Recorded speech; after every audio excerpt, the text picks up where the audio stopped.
Howdy, folks, and welcome to episode 164, The People's Choice.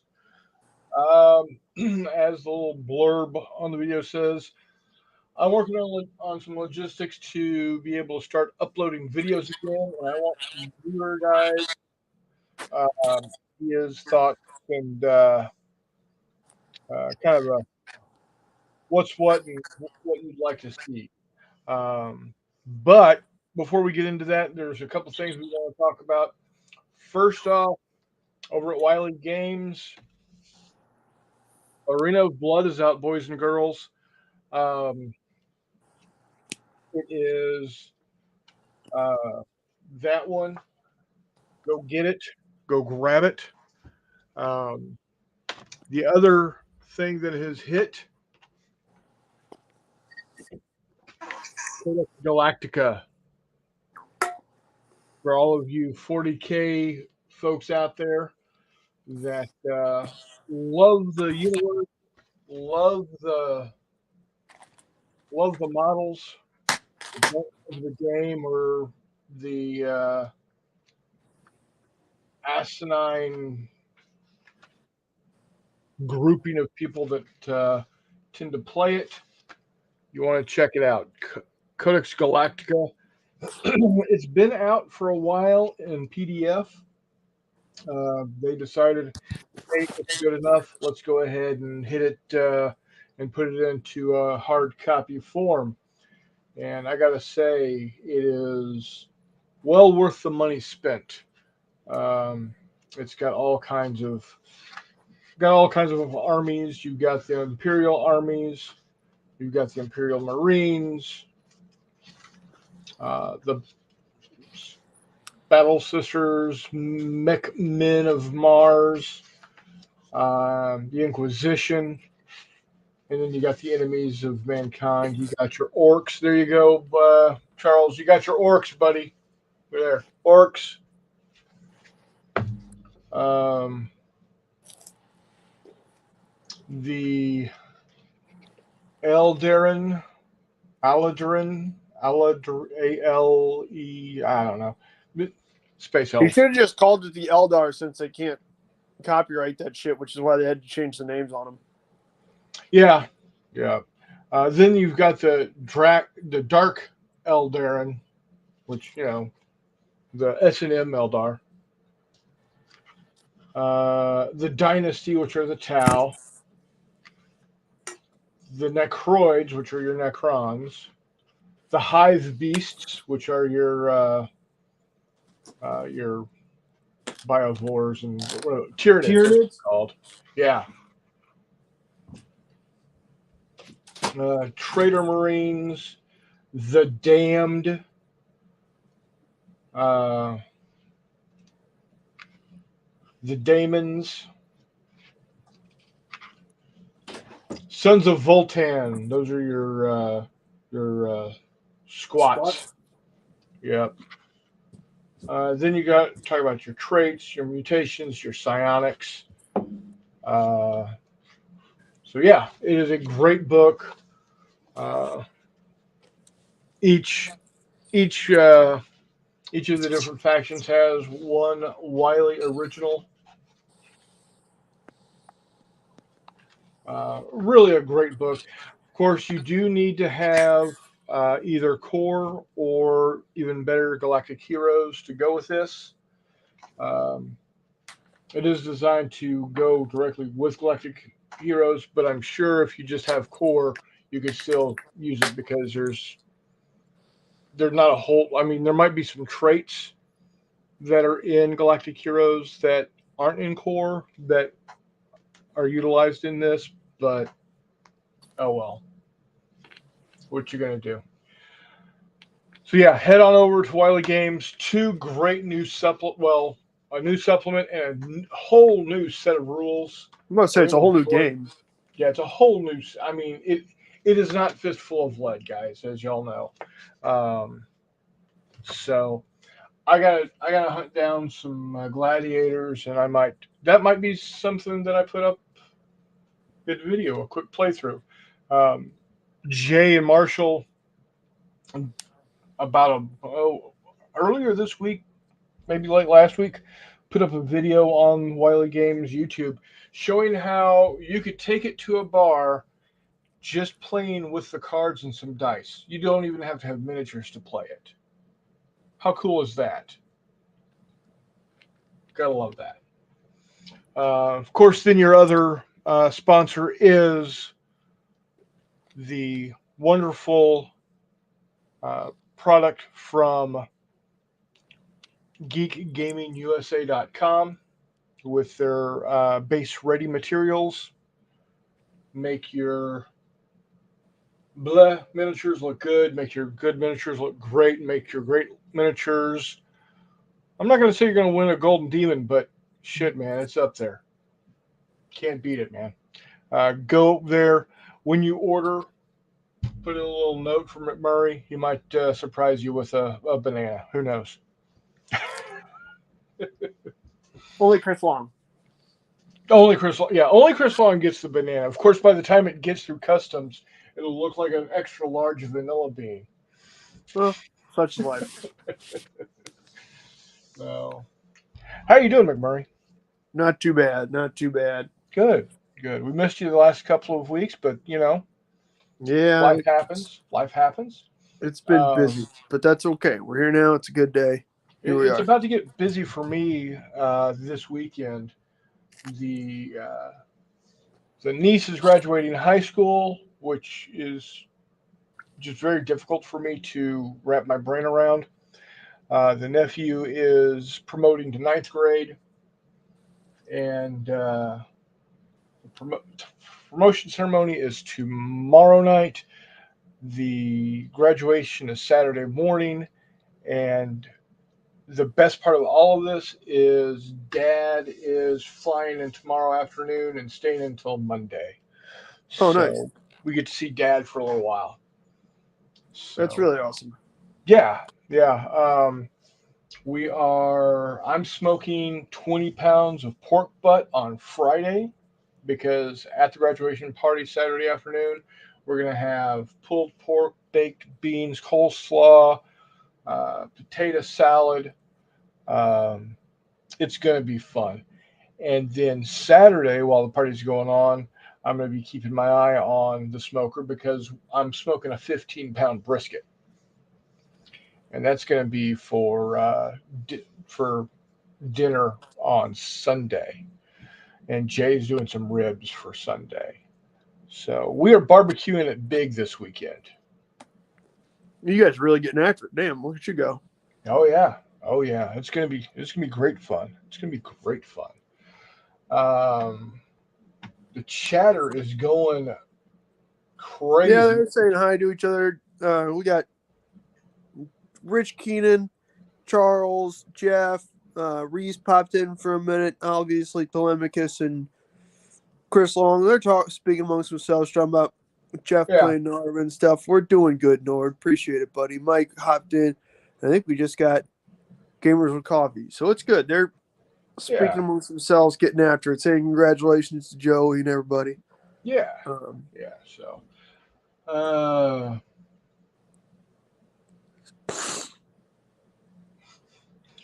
Chris, I'll build my own amusement park with barbecue and hookers. You know what? Forget the barbecue and the park. You know what?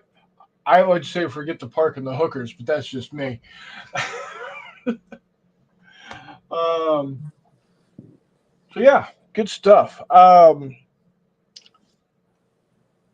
do we got coming up? Well, we got Battles and Brews brewing, as it were. Jay just posted that he's about ready to start taking GM submissions.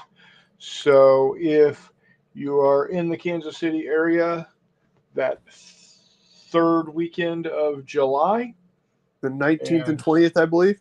Yes, it is. Yeah, it's a Friday afternoon and essentially Saturday afternoon, because being at a bar, you can't get in until they open, which is noon on Saturday. Yeah. Come on out, play some games. It's only going to cost you $15. I believe it's going to be $15 if you Order online, $20 at the door. So That ain't bad still, for 2 days of gaming. Damn. yeah, it's. I would say uh, it's twice as nice at twice the price, but 40 bucks would be a little too much. But damn, $20 is just that sweet spot, right? Reach, your best friend is getting married again. Sounds like you went to the first one. You're not under any obligation to go to the second one. Exactly, exactly. Yeah, no. Mm-mm.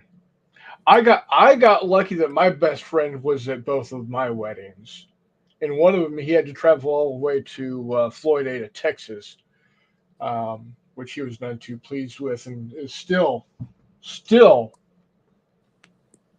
gives me shit about.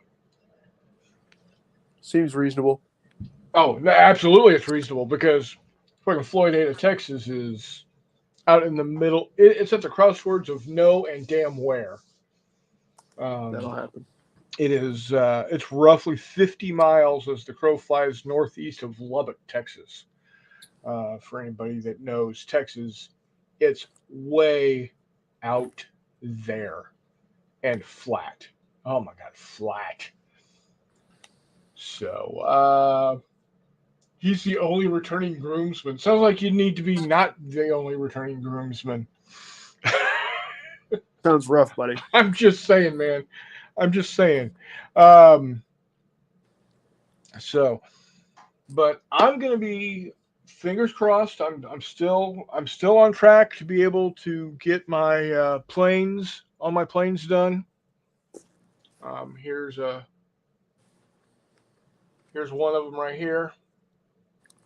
I, so when I bought the decals, I didn't realize that they didn't come with the stars and bars, so I had to order those. So that's why I don't have a U.S.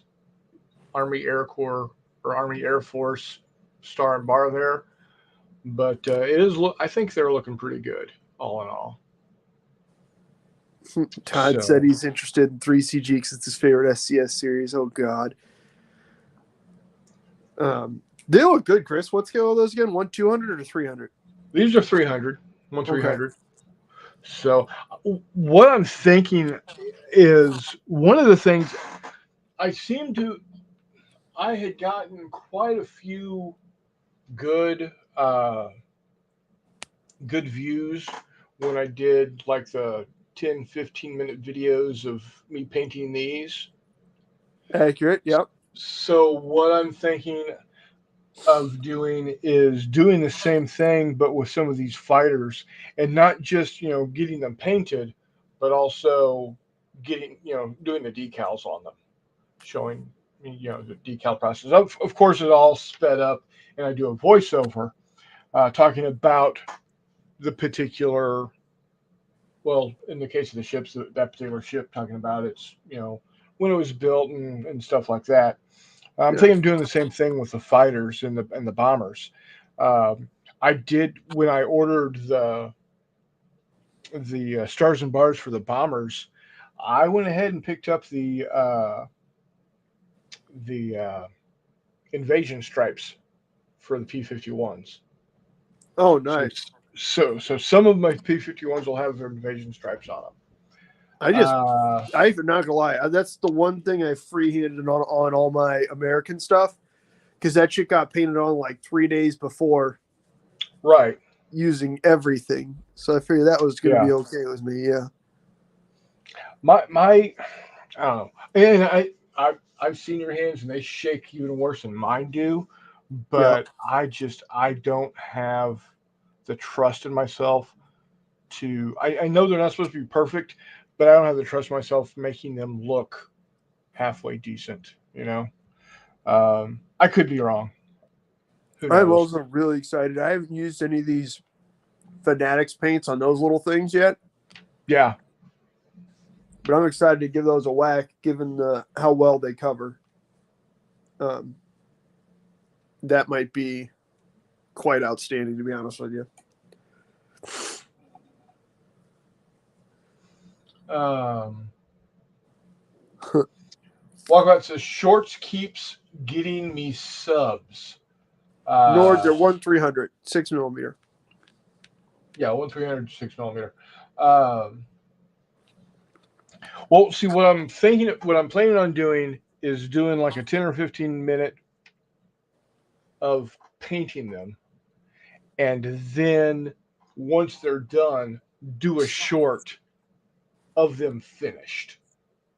See, I feel like we could paint at least, especially one of these little guys, in 15 minutes, no problem. I don't even think you need to speed it up.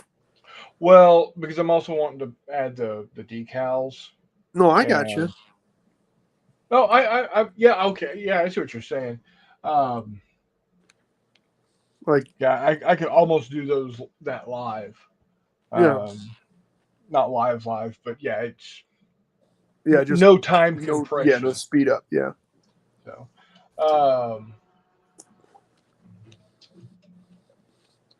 Hex, you're a monster. He says to Chris Long, me too, Chris, because I don't wear any, referring to him not wearing shorts and getting subs. Yeah, that'll happen. Yeah. Yeah.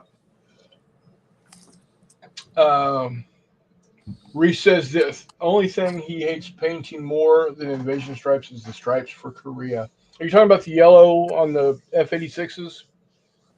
I would assume Yeah, so. that would be a bitch also. So yeah, that's one of the things I'm looking to do. Yeah, shorts. I got a lot of views with the shorts. I don't know how many subscriptions I got from the shorts, but I got a lot of views on the shorts. Like my Yamato has got an ungodly number of views. There you go. It's quite ridiculous. In fact, let me see if I can pull up my analytics. Actually, I can just go to content, go to shorts. Hey, what's going on, Scala? Nord, you made a bunch of shorts with Star Wars Legion figures to be painted, as well as a bunch with Victory at Sea, Warlord Games Yeah. Victory at Sea ships to be painted. So my number one viewed short is my 1/700 scale SSN-21 USS Seawolf nuclear attack submarine with 3,220 views. And that came out February 6th of 2023. Yeah, that's a lot of views, buddy. Yeah, it is. My best Star Wars. Wow, that's actually surprising. My best Star Wars Legion miniature is my Ithorian Rebel Commando at 1,096. You would think it would have been something like Darth Maul, which is number 2 at 939. Who knows, man? Yeah. My best Victory at Sea model is the Bismarck at 1,566. Yeah. No, I'm sorry. No. Yamato at 2,572. Nice. Yeah. So I've got 34 shorts. So they all do, my worst one was Princess Leia with 36. Who knows? I feel like Yeah. half the time, a bunch of, the success of the shorts depends on when they pop and, how the algorithm decides to shit them out. Exactly. So who knows? But the thing is, I think that the top 3 or 4 are still getting views.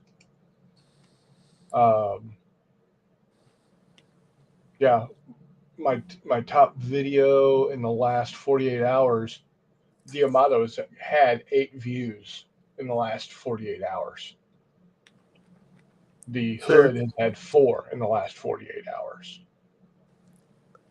So, people are still they're still showing up on people's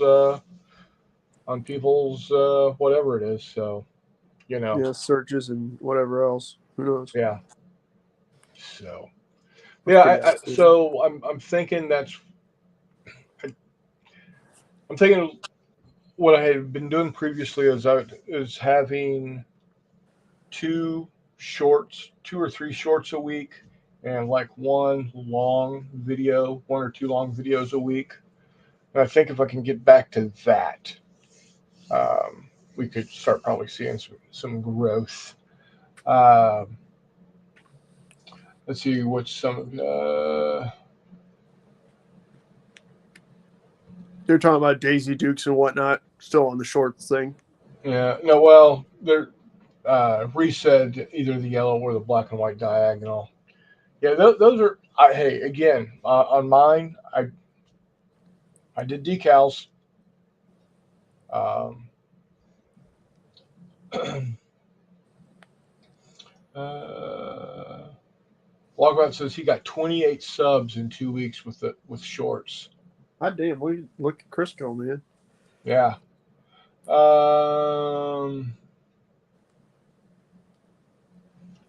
See, has he ever gotten around to reading any of Star Wars Expanded Universe books? I've I read a couple of the new ones. I stayed away from the original Star Wars Expanded Universe because never got into it for whatever reason. Um, Now I have read slash listened to the first the first two new Thrawn books, which are excellent. I've listened to Ahsoka, which is excellent. Um, I've listened to the two by Chuck Wendig, which were they were okay. But yeah. Um,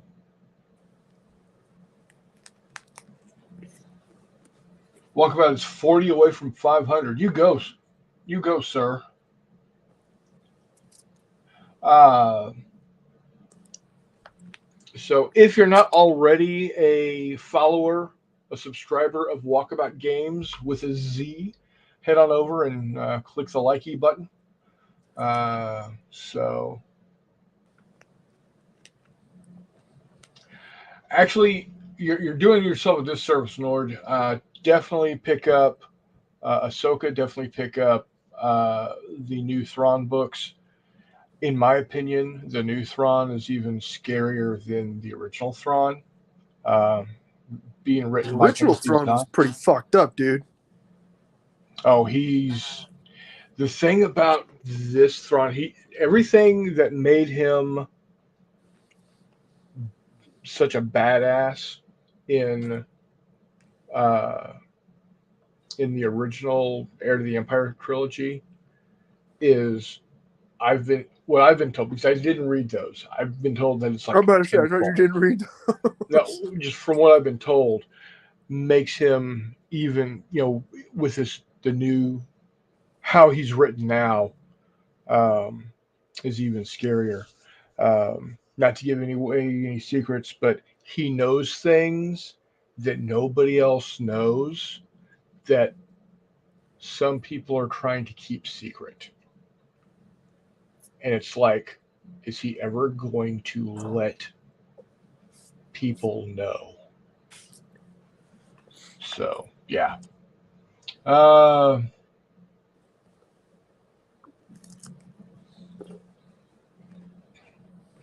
Hair bands of the Empire, Darth and the Invaders. Nice. Nice. So, but yeah, guys, tell me what y'all would like to see um, in my upcoming videos. I'll happy to make what y'all think makes good content because that's what it's all about. Making good content and making people happy to watch. Um, Now, I did show a Victory at Sea ship. And that leads us to something that McMurray wants to discuss. Oh, Jesus. Yeah, I mean, it's the same elephant in the room that's been in the. Is this the just go for it moment here? Yeah, just Okay, hang it out. So I was looking at. I've noticed, as most of you guys have probably noticed, just around the wargaming, water cooler, for lack of a better way to put it. Like, Warlord has, first off, we've all got that love-hate relationship, excuse me, with Warlord for a while now. Where they started putting out kind of goofy shit and not supporting it, which was kind of a pain in the ass. And then, for whatever reason, not only did they start putting out goofy shit, but they started marking everything up, and they'd expand into other stuff. They'd put stuff out in weird scales. They'd start doing other just odd shit, right? Like when they already had. You're never going to run out of things to make for World War II, or Ancients, or Napoleonics, whatever, what have you, right? They were a 28 millimeter gaming company that did 28 millimeter quite well. They started putting off weird, random 28 millimeter offshoots. Whatever, man. I think Cruel Seas might have been their first foray into, hey, we're going to do something that's potentially entertaining, but in the complete wrong fucking scale just because we can. I guess looking back on that was before they had announced they had acquired a Talieri or something, or just eaten up like 9/10 of a Talieri's production with their plastic tanks and whatnot. Either way, so I guess that led into some 1/350th shit. But either way, it's just one of those. Okay, whatever. And then they instituted their, at first it was, oh, you can't order anything less than $75 to the U.S., which was one of those. I'm sorry, what? Like that was just their minimum order.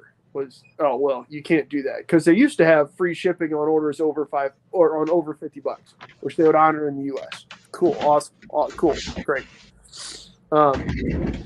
They also used to use relatively even. I mean, we're just going to jump right into it. Whatever their business decisions as to what their expanding product lines are going to be that we can make fun of them for all day long. Like, oh well, we like making things in dumbass scales. So that you have to buy, our stuff and can't really use anybody else's stuff. That's whatever. That's neither here nor there. It's frustrating, but whatever. Screw it. The frustrating thing that a few of you have heard me rant about in the past is their absurd markup for stuff going outside of the UK. In addition to the shipping, like the standard excuse is, oh well, it costs more to get it there. Yeah, that's why their shipping is way more. Like, a lot more. Substantially more. Right? Just like everybody else. They still jack you on shipping. But, here's a fun part. I did a little looking around at stuff. Because where it really hit me was, I saw the Sprue Shop, which is a lovely place over in the UK. That kind of does what NWS used to do in the US, Naval Wargaming Solutions, where they offer stuff at relatively discounted prices, right? On Warlord, stuff like that. Basically, what I feel like it winds up being is a guy who gets stuff at wholesale prices and for whatever reason has the ability to then sell it at near wholesale prices, right? Whether that's because they just have open space, because they sell out of, garage, what have you. If they just straight up tell you, hey, look, it's going to take a couple weeks for me to ship your stuff out because I got to order it from my the distributor, and then I'm just going to send it to you. Like whatever it is, fine, cool, awesome.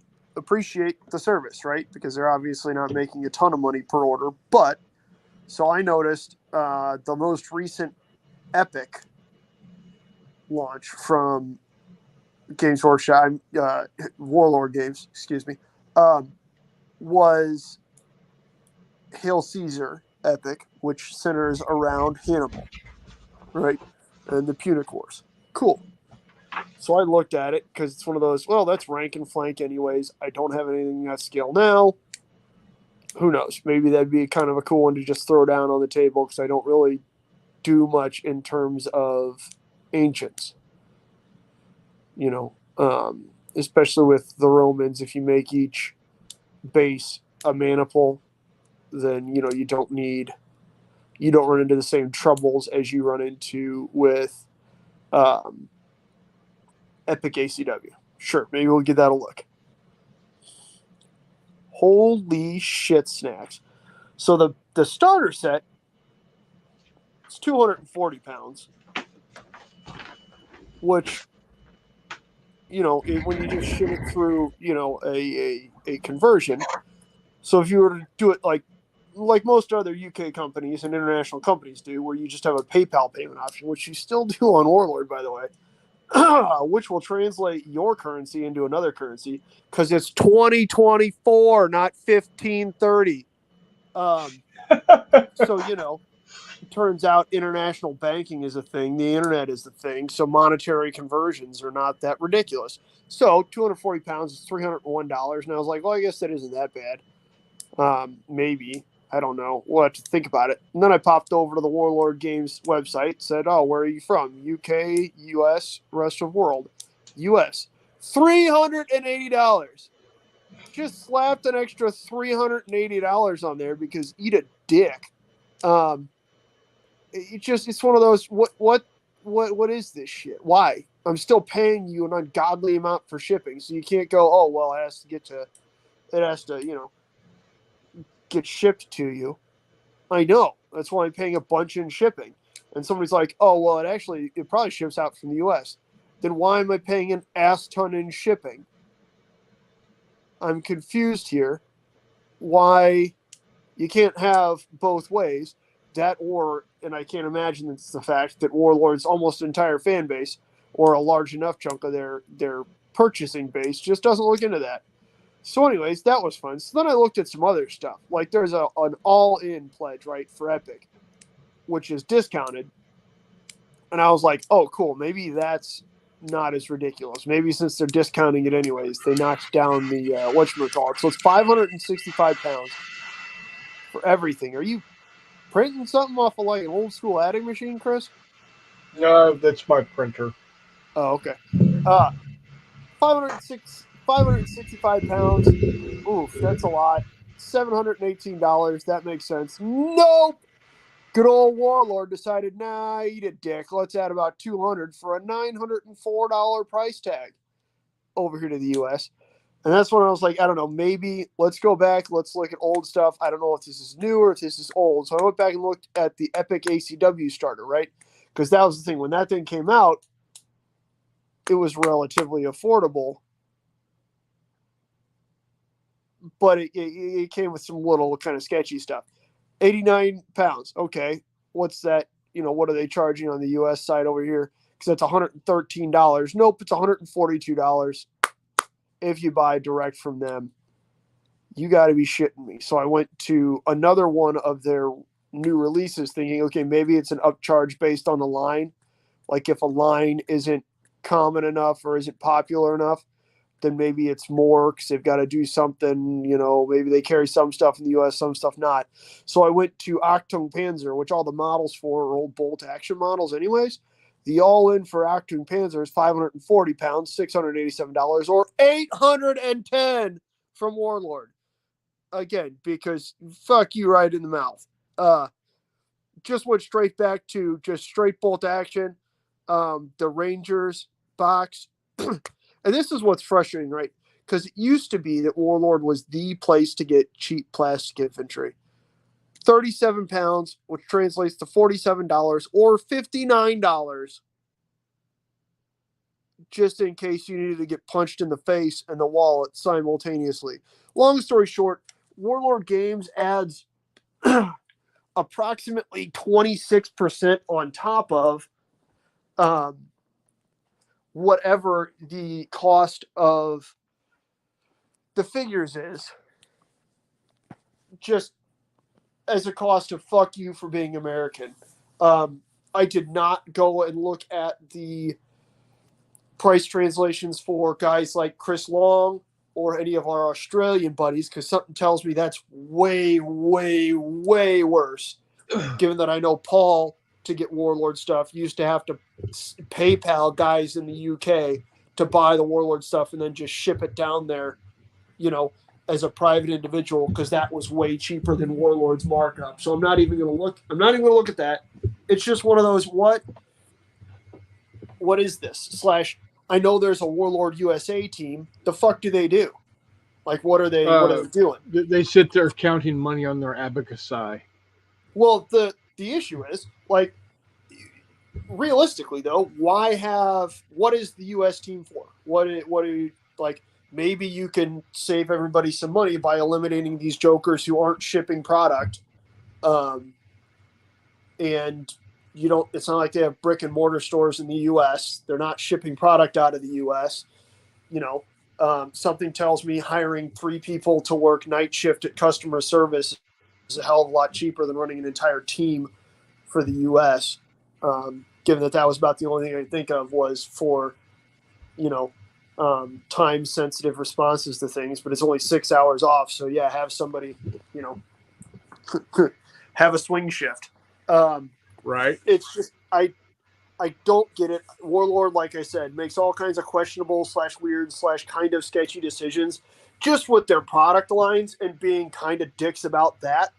I think they definitely noticed after the Epic ACW release when they were marketing it all as 15 millimeter. And then they dropped it as, well, it's actually 13.5, which is kind of like 15 mil. And everybody was like, yo, you said this was going to be 15 mil, you get fucked. Yep. And so that, we're all used to. Whatever. You could still get stuff from Warlord from, like the bolt action range is not bad. Their Hail Caesar range is not bad. I'm not a huge fan of Pike and Shot and most of the black powder stuff because I don't really want to paint it in 28. But the selection isn't bad. The models aren't bad.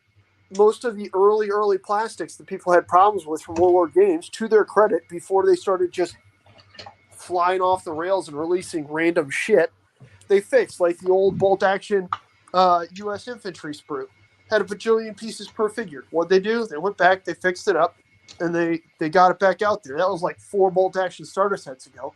But all the bolt action starter sets also, I didn't bother to actually write everything down because I went through and just looked at it and it all had the same 26% fuck you for not being British. Not only that, you don't even have to pay VAT on our shit, Chris. You get great companies like Bacchus that knock the VAT back off of stuff because they're like, yeah, we don't have to pay that, so we're not going to screw you over. Nope.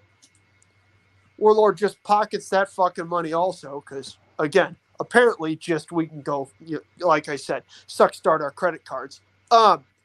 So anyways, I don't get it.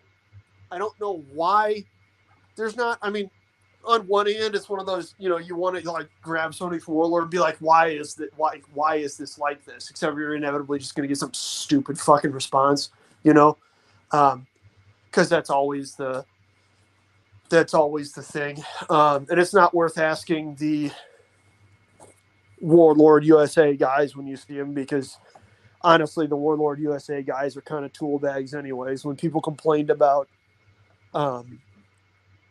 when people brought up rather reasonably, hey, these Victory at Sea miniatures are kind of pretty, except for you've got them on these great big lozenge bases, which really provides trouble. Like it causes trouble with gameplay and the models and storage and everything else. The Warlord USA team, like, put together some stupid fucking 1-350 aircraft carrier and then cut a plywood lozenge base and just wandered around with that thing like, you guys thought you hated the other bases. Like, all right, well, or you could listen to what your customers are saying. But again, guess we'll just go start our credit cards. So I guess in the end, the lesson learned from this rant is if you're from, international shipping, Warlord also greatly conflates.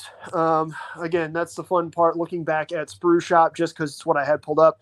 International shipping untracked, 15 pounds. Get after it. If you want tracking, 10 pounds. If you want tracking, it's 15. If you want, all kinds of other stuff, it obviously goes up. Warlord games, just 20 pounds right off the bat. You order a fucking set of dice, it's 20 pounds.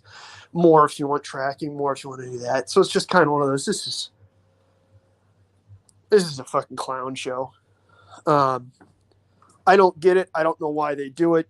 They're certainly a large enough corporation that, you would think that somebody would go, hey man, about this. It's hard to bitch about profitability when, you've got 1 and 2 man shows that are just stripping your face off when they're having to pay somebody else to make all their stuff. They're not able to buy things in massive quantities like Warlord is. I know it's not necessarily just corporate greed. I wouldn't necessarily mark it up as corporate greed. The additional fucking eat a dick America tax, I'd say, is probably, just them being douchebags. Slash, again, I'm sure it is probably far worse for that rest of world chunk of folks. And I apologize. But that's not what I'm currently dealing with. So that's not what I was really going for. The issue is right now I can compare and contrast by just opening up Warlord's website in my normal browser. Then I open it up incognito and click UK and I can see it. It'd just be a pain in the ass to try and do 2 simultaneous incognito windows with UK and then rest of world. I don't get it. Warlord was doing such a fantastic job for so long and then just decided that instead of diversifying and working more on the ranges that they had, that they would just go do random shit and be dumb about it. Because again, none of this stuff used to be a thing, right? You read all about, companies when they first start, they're struggling for money. They need every cent they can get. Warlord's prices and everything else were far better in, 2013, 2014, 2015, 2016, when they were just starting out. Excuse me, I started playing Bolt Action locally here in like 2014 or 15. I think it came out in 13. And like I said, Bolt Action plastics were $1 a figure, if not a little bit less. Granted, Warlord started raising prices, so we all went to NWS and started buying tanks and everything else from them. Because let's be honest here, that is the ultimate takeaway here: is if you need to buy Warlord stuff, go buy it from a reseller. Do not buy it directly from Warlord, because then you're just playing into their hand. Because the straight knockdown price on Sprue Sale or Sprue Shop is a quarter. Yeah, it's 25% straight off the top, and they don't add the America tax. So in all actuality, you're saving drastically. Let's see here. I went and did the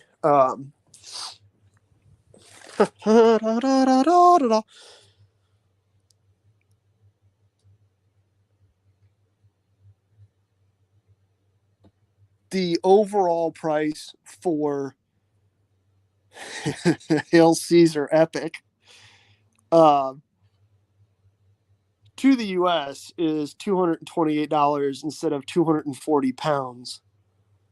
The Epic ACW starter was the other one I looked at, which was $95 instead of 89 pounds. So yeah, do yourself a favor. Go find that little little mom and pop place or a little smaller place and shovel them your business. I'm not. I not a huge. It's I don't know. Again, ultimately, Scal, I get it. It's not time manufacturer. It's a continuous fluctuation that just keeps bumping up. I agree with you. That's why I went back and looked at some of their older product lines now, and they're still ridiculous. Telemachus, I think, is basically what it is. It's just, I don't know. It's just silly. I don't get it.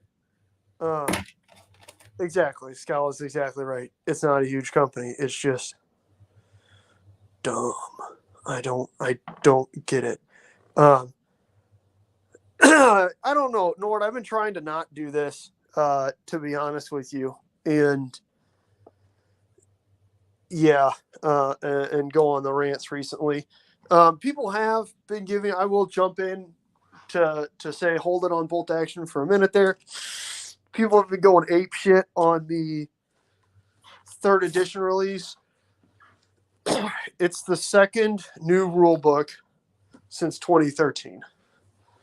I'm not really bothered by that.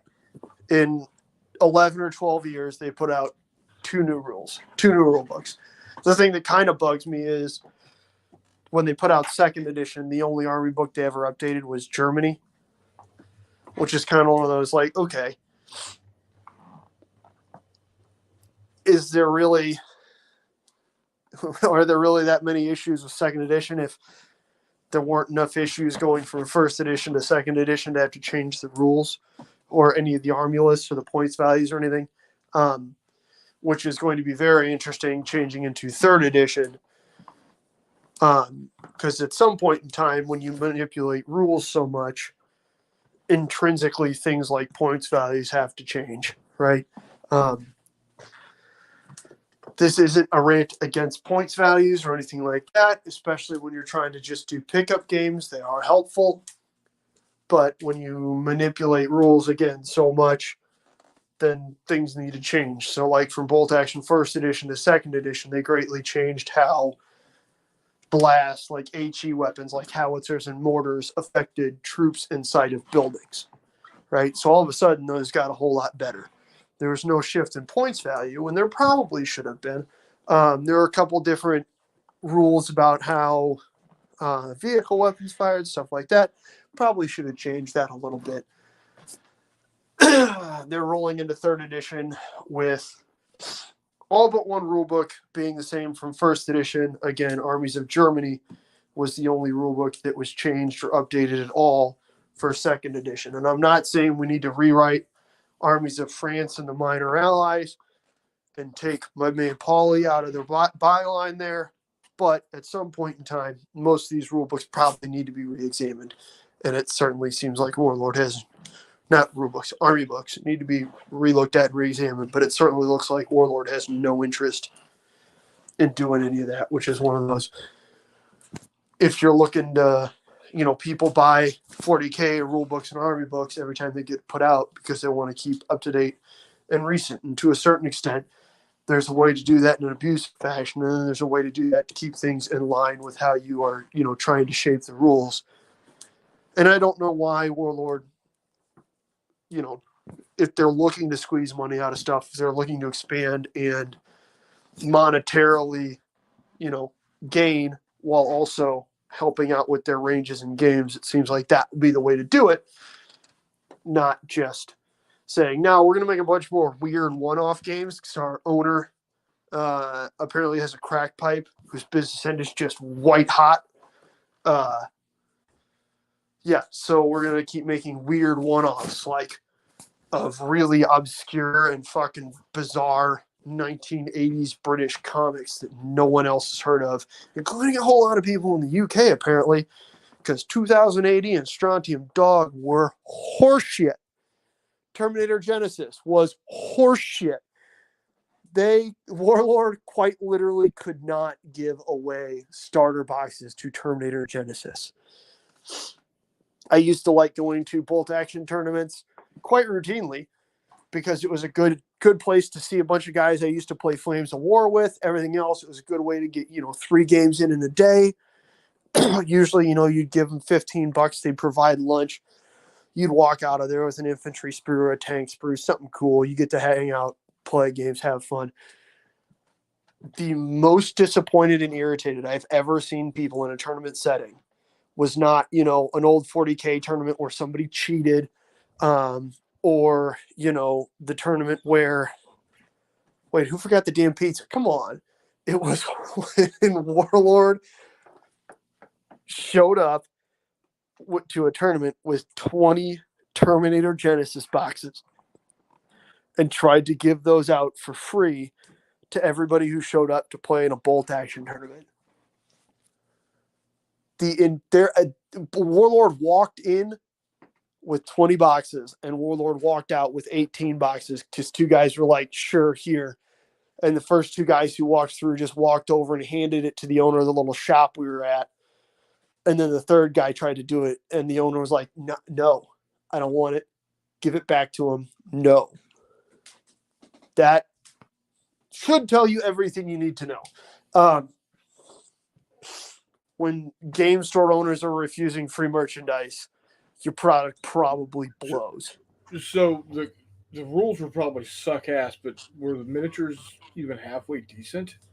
They were. So it wasn't like, I don't know if it was actual Terminator. They were repackaged War Games because Warlord bought War Games Factory. Okay. Like the predecessors to War Games Atlantic. Yeah. That makes and sense. They were the repackaged human or male and female zombie survivors, and then the special forces, and then there was like 1 or 2 Terminator miniatures in there. I don't know, to be honest with you. I'm not a huge fan of their skeletons and were a pain in the ass to put together. Kind of, yeah.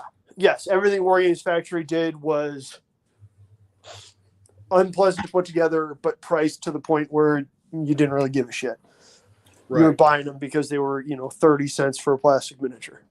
Right, yeah. Those are, like 40 to 50. Those are the things you get, 32, 36 miniatures for $15 for the longest time. Yeah. I think I've got some Persians around here like that I have. Those might be War Games Atlantic. War Games Factory, they did that with like Romans, and they were big for the samurai. So when Test of Honor first came out, another Warlord Games game that they just completely abandoned, so that now Graham Davies runs it for Gray for Now Games.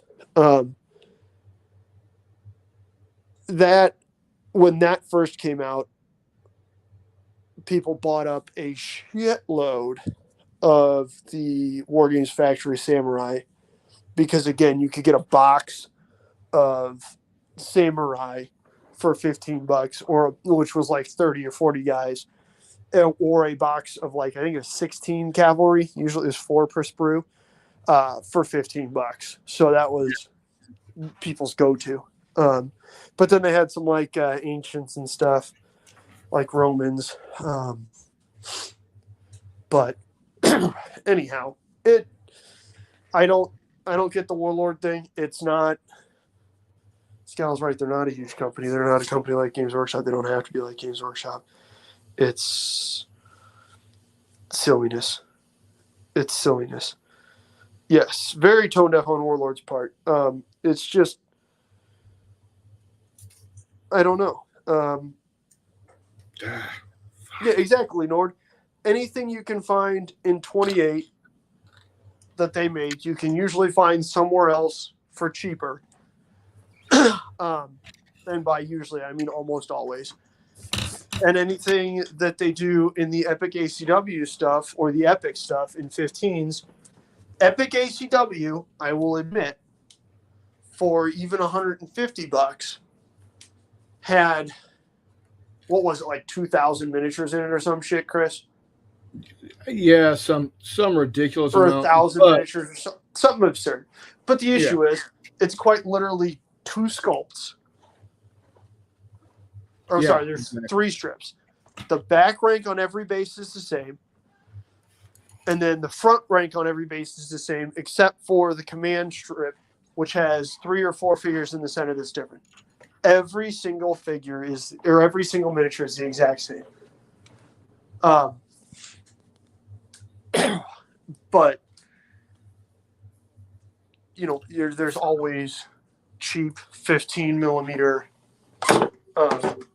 ACW. There's always cheap 15 millimeter Ancients, Napoleonics, anything you need, you can find them cheap in 15 mil. They will not be that cheap, but they will certainly be cheaper than this $380 behemoth that is the Hail Caesar Epic nonsense.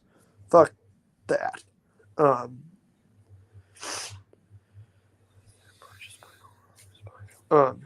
So it's just whatever. And Scala, that's the issue, right? Is that Warlords started out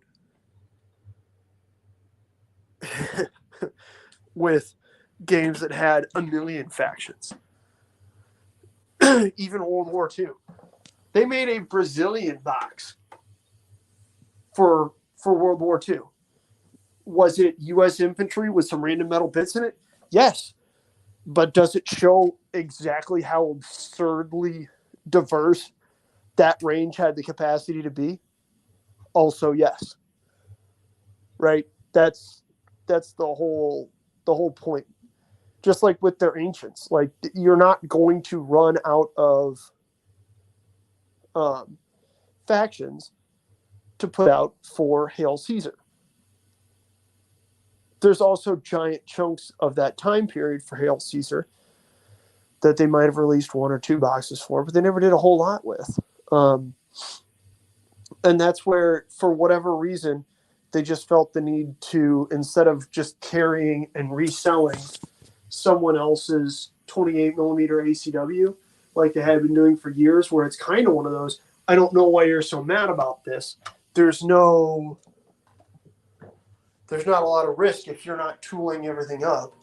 But they felt the need to make, boxes of 28 millimeter ACW stuff. And just right at the base, looking at it pound for pound, it's drastically more expensive than Perry. And Perry, even coming to the US, is cheap, has fast shipping, has reasonable shipping, and you get it quick. And the sculpts are infinitely better than whatever garbage Warlord is putting out, to be honest with you. Because half the time now it's resin and it's just crap. Just like their Slain miniatures, their Slayani miniatures, whatever the hell it is. I bought 3 of those for $6 in a little pack off the Denton Ding at Miniature Market. And I've never been so disappointed in spending $2 per 28 millimeter miniature. Just because they're all bent to shit. One of them was broken. When I went to heat them up in the hot water to bend one back, I'd bend it back, I'd let it cool, it'd warp. I'd heat it up, bend it back, let it cool, and it warped. Like to the point where I wound up putting a binder clip on the damn thing, letting it cool off. It was okay. And then it was sitting in the sun where I was sitting in front of a window painting, and it warped back. So yeah, needless to say, confused, irritated, very just, and that's the thing, right? If Warlord put out a new, armies of Italy and the Axis, and they launched with Hungarian plastic troops or Finnish plastics and stuff, and they put those out again, they'd sell the piss out of them, because they always do. It's World War II in a large established rule set. For the longest time there, Warlord managed to keep a healthy tournament scene that nobody was bitching about. Like you can read articles about cheating in 40K grand tournaments. There's a history of articles. You can get on Bella Lost Souls, and it wouldn't surprise me if that was a fucking subheading. Not really an issue in Warlord tournaments, given that it's a for the most part, people who play historical miniatures are a different sort of gamer. Um,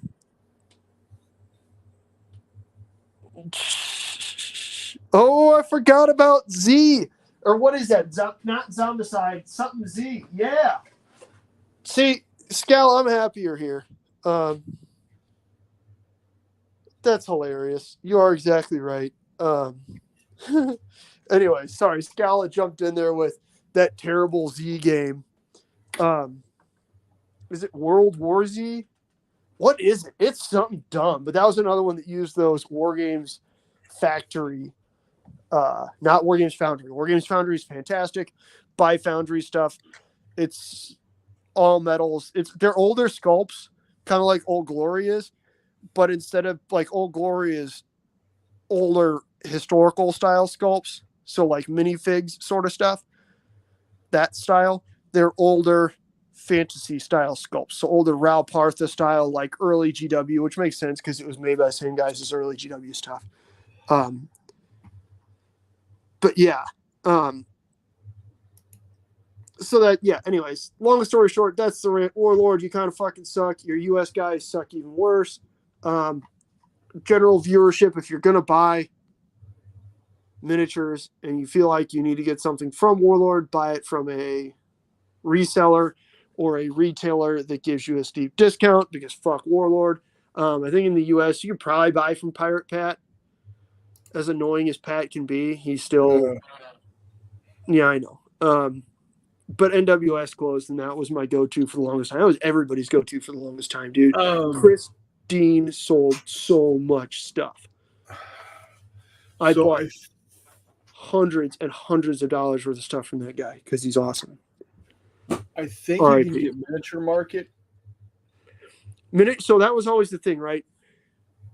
When you find a good, like with NWS, that was always the flip side of the coin living in St. Louis, right? Was if I wanted cheap stuff, but I didn't need it, by this weekend, I would order it from NWS. And then when it showed up in 2-3 weeks, it was fine.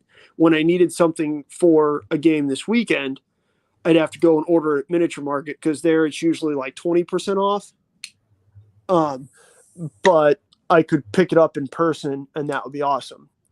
Right. So yes, that's always the thing. Miniature Market, I think when I was last looking at it, is about to the point where you're paying normal Warlord prices if they just used PayPal and kept all their prices in pounds. Right. But yeah, unfortunately, that's, like we've discussed, not a thing. They're dicks. Fuck them. But if you don't have to buy something straight from Warlord, buy, God, anything else, to be honest with you. Yeah. Fucking anything else. Buy Old Glory, buy Perry, buy Foundry. If you're looking at the 15 millimeter stuff, again, you got Old Glory, you got Forged in Battle, you got Coruscant. There's always a better option out there. Definitely, yeah. Especially when you're dealing with historicals. Yeah, for the love of Christ. And that's fine, because historicals are the only things Warlord makes that are even remotely worth touching. Yeah. I'll be the first one to admit, man, I'm not gonna lie. The second edition rules for, I own a first and second edition copy of Hail Caesar. I own a first and second edition copy of Black Powder. I own first and second edition of Bolt Action. Especially the second editions, they really improve some of the things that I know concern me and other people about those rules. And they're not bad rules. The rule books are pretty. They're long, but they've got a lot of flavor text in it. At their core, they're pretty easy to understand, especially if you already know somebody who knows how to play, and they can give you a general rundown of, okay, here's how you play. Now you really only need to go to the rule book when you have specific questions, right? They're fine. They're great. But buy your miniatures someplace else. Yeah. So anyways, the other thing, and Warlord did when they, again, credit where credit is due, when Warlord put out Bolt Action second edition, they did the old Battlefront thing. Yeah. Where if you had, and Battlefront started this with Flames of War, and they did a great job, where if you had a Flames of War 2nd edition rulebook, you could get one of the little like mini paperback rulebooks from the starter set for free at your friendly local gaming store, and they would put a sticker in the front cover of your old rulebook so that you couldn't just walk around and do it at a bunch of places, right? Right. Warlord did that with 2nd edition bolt action. Very nice. Good stuff. Now, Warlord will only do that if you buy a copy of their rulebook between now and the next release. Yeah. It's just one of those guys. You had such a good thing going there. You had a great thing with relationships to your customers, and then it just, I don't know what is going on. It's just silliness. Bolt action. So Nord, yes, at its core, there's not necessarily, when you have just the general reinforced platoons, yeah, you can basically take whatever you want to. You have to take an officer and 2 infantry squads, and then you can kind of do whatever. Once you use the scenario books, they're more geared towards what you could take historically in that theater. And their scenarios usually aren't bad either. So yes and no. Ultimately, it comes down to the players, right? So even if you're doing just pickup games, it's easy enough to look at your buddy and be like, hey, we're going to use like early war stuff for this.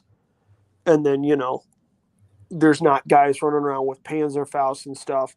But then at the same time, if your buddy shows up with a Chaffee, you can just be like, why are you being a douche? Right. So yes and no. As with anything where there's free form list building, it can happen. You can do that in quite literally any game where your miniatures are not exactly prescribed as to what you use. Which, again, also has its pluses and minuses. That's one of the things I like about Chain of Command. But then somebody pointed out, hey, look, that's not necessarily a fault of bolt action. It's more just, are you playing with dicks? Which, unfortunately, anytime you're in a competitive arena, you're going to can certainly happen. Like I said, I enjoyed playing in bolt action tournaments because it's not always an issue. But, man, every now and then you do find one. And usually they might show up for one, and then it's made rather abundantly clear, hey, man, it's not fun to play with you. Right. Stop. Like actually to the point where one of the selling points for the Daikon bolt action events is, hey, this guy John isn't going to be there. And I feel bad because I went to the local historical gaming, club society, what have you. It's Big Muddy Historical Miniature Gaming Society. So it's the local HMGS chapter. And the guy who's running the bolt action tournaments at Daikon in a couple weeks said, hey, are you going to make it out? You're going to be there? And I said, man, I don't know. Work is hectic, which is why I didn't volunteer to put on a game for that convention, which is why I'm not putting on Fistful of Lead, but that's okay because I think I've converted 3 or 4 other people. I think Ray and Adam and Tom are putting on Fistful of Lead stuff, so I just walk over there and start handing people stickers and measuring tapes and shit. But then John Bancroft goes, well, so the other John isn't going to be playing. If you want to tell people that. And I said, well, okay, then yeah, I'll be there for at least one of the days. I need to actually figure that out. I need to get a list together, but yeah.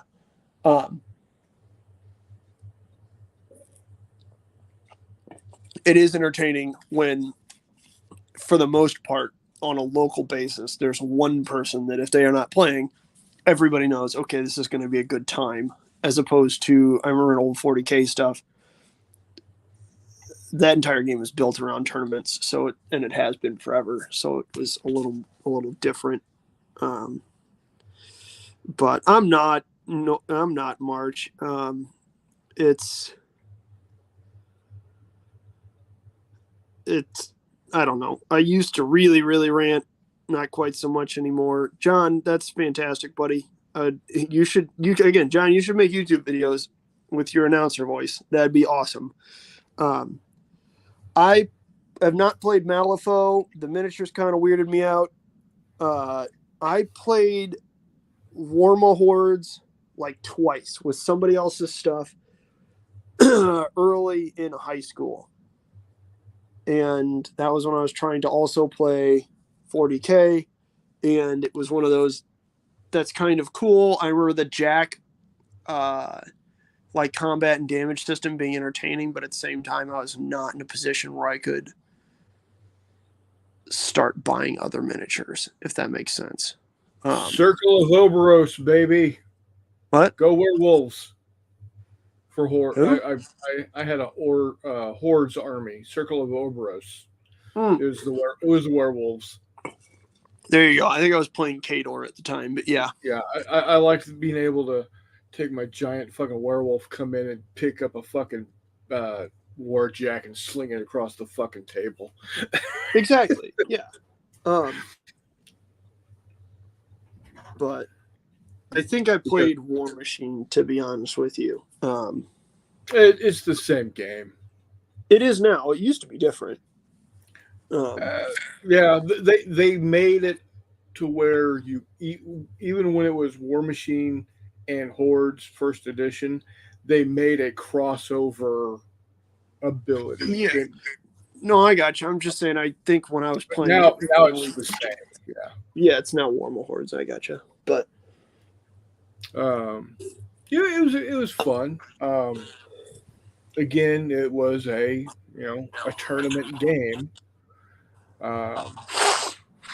And so people, even though Privateer Press did their best not to focus on douchebaggery, it's still popped up. But that stuff's gotten stupid expensive also. it has. It's kind of one of those. Oh, okay. I don't know. It's not,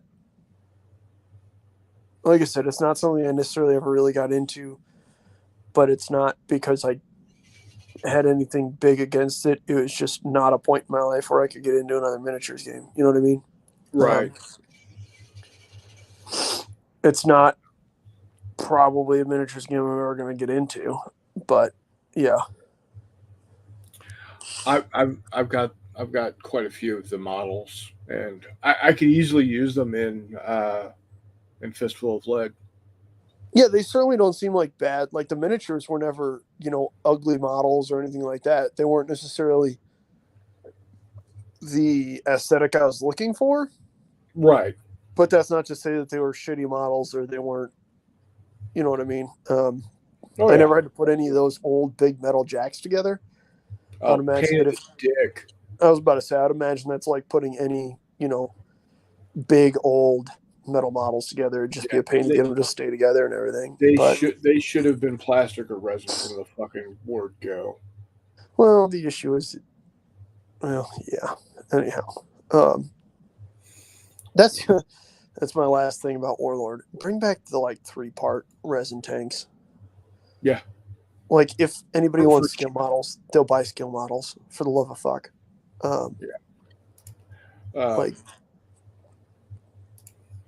John's talking about his baseball team winning regional for the first time in, I guess, forever or maybe ever. The girls softball here in Pleasant Hill just won they're at the sectional championship game this Friday at 4:30. And that is why graduation was changed like a week and a half ago from Friday night to Saturday morning because the thought, you know, it was possible that they were going to be in this sectional championship game on Friday. Nice. So Well, hopefully they do well.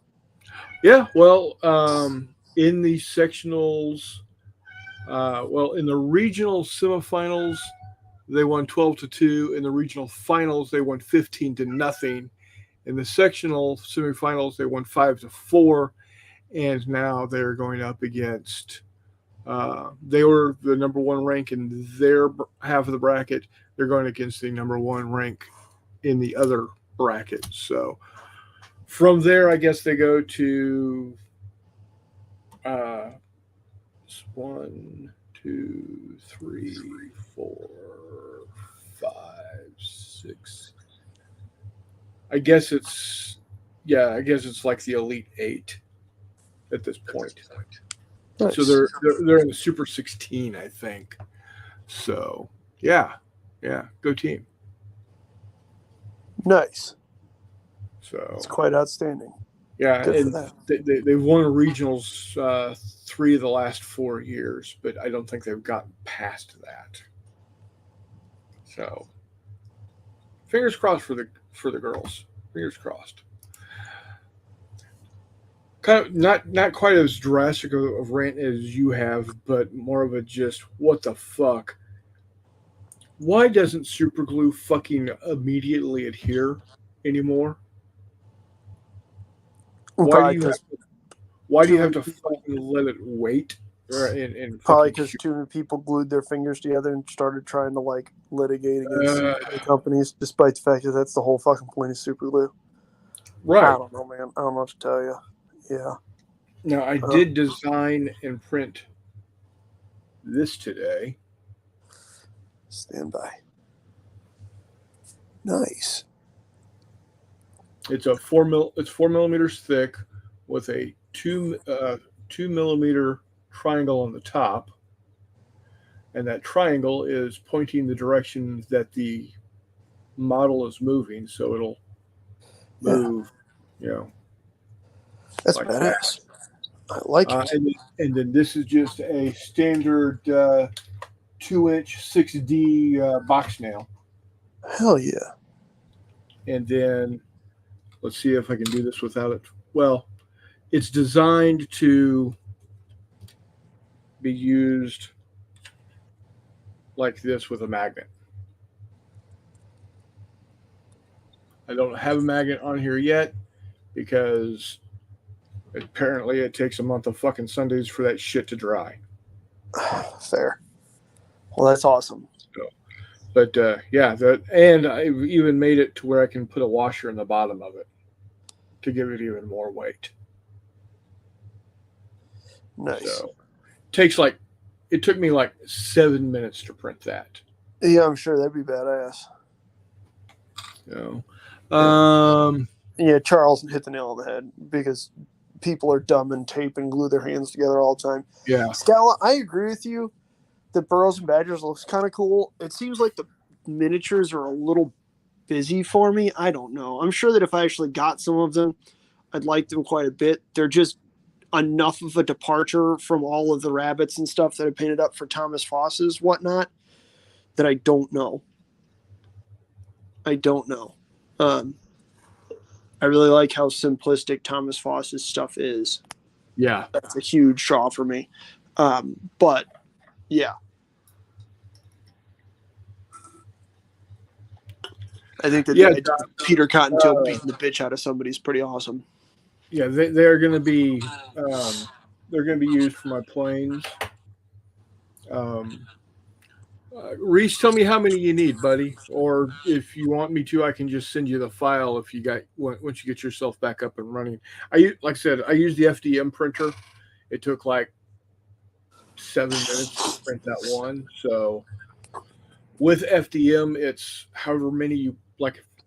If I put 10 of them on the plat, it would take 70 minutes. Oh, yeah, you have a giant 3D printer now. Well, it's an 8x8. Oh wait, No. did no, you get a Chris Long giant resin owns it. printer or a giant FDM printer? I don't have a giant of either. Chris I'm Long has sorry. the giant one. That was Chris Long that got the absurdly large Yeah, it's like 16 by 16. It's Elegoo guy. That's right. fucking insane. Yeah. I am seriously looking at that Saturn IV though for Christmas. I mean, I was too, like, so I have always looked at bigger printers, and the one thing that keeps hitting me is, especially with resin, the like extent of stuff that I want to print that I would want to use resin for is kind of like 28 millimeter tanks. Yeah. Every now and then I get a hankering for something bigger, but the more I messed around with stuff with big build plates and resin, I had so many more issues than when I just used that damn Mars 2 Pro. And that thing was the happiest printer I've ever used. Yeah. This 4K that I've got Correct. is That is what I've been doing everything on. fucking Agreed. amazing. Exactly. They just go and go and go and go. And what I realized was I would much rather, because again, I had a Saturn, and I gave it away, man. I did. It was kind of one of those. Okay, I don't need to mess with it, because all I was doing is I was printing bigger build plates of the same shit I was printing on a small build plate. Yeah. But I was having more errors, which frustrated me, and then it would sit for longer without being printed on. And it was kind of one of those, okay, McMurray, how often do you need to print 9 15 millimeter tanks at once, as opposed to printing 9 15 millimeter tanks over the course of a day? Right. All right, here you go. There Yes, she is. that's gorgeous. And is that a Gukek? No, this is just free off of this is just a freebie off of I was about to say, as soon as you turned it and I saw how flat the propellers are, correct. Yeah, it's not. I was about to say, I think his were all 1/900, so the propellers would be massive on those things. yeah. You can do them without the propellers. Yes. Yeah. These are Gukek string bags here. Uh-huh. That is the other nice thing, is that like 90% of his aircraft are free, which is cool. Yeah. But yeah, this is a freebie off of Thingiverse. Mm-hmm. Good night, John. Take care, John, man. Thanks for coming Scala, I noticed that because all of my pre-supported miniatures were having fucking errors, and I was like, wait a minute. These are pre-supported by people who know what they're doing. Me doing this is folly. And I just, like I was having problems with like stuff from Medbury and other places. And again, that's when it hit me that, you know what, maybe I just need to press pause and say, okay, is it really that big of a deal for me to set it to print, go to work, get home from work, set it to print, wake up, peel it off, set it to print? Like, I realized that in nice, in printing those great big groups of 28 millimeter buildings on my, oh Jesus, what's the FDM one called? Is that a Neptune? Yeah, Neptune. I got all these weird space names. I printed out all those 28 millimeter buildings on the Neptune, floor by floor, and I realized, wait a minute. Even on days that I work, I can find a print that is, a big floor. It's going to take 8 hours on the thing. I'm not losing a lot of time. Most of the regular floors would take 3 or 4. So I'd get home from work, I'd pop the print that was on the plate off, set another one to print, pop it off before I go to sleep, get the next one on. And in a day, I would have those 3 layers printed, and it was no big deal. It was not the epic struggle that I, was worried about, and I realized just how silly it was. It's kind of one of those, okay, with an FDM printer, I might try and look at something larger, simply because there are some 3D prints emotes that might not be able to be done on a 8x8 build plate. And by that, I mean ships. I mean sailing ships. I very particularly mean wooden tall ships that have gun ports. So, anyways, and that's that. Even the biggest thing I could find that I wanted to print for like miniatures. So, like, I would very much like to print a land dreadnought for all quiet on the Martian front. That'd be super cool. The main hull is the only thing that I can't print on, my Mars 3. And honestly, that thing's big enough. I can't even print it on my Neptune. So I guess I have to send the file to Chris Long and, offer him some cool American stuff. I don't know. Can you send like Budweiser over the border? No, I don't think so. Blows. Maybe we'll have to do a Trailer Park Boys type thing where I just load up a trunk full of darts, drive over to Chris Long's house, and swap him for stuff. There you go.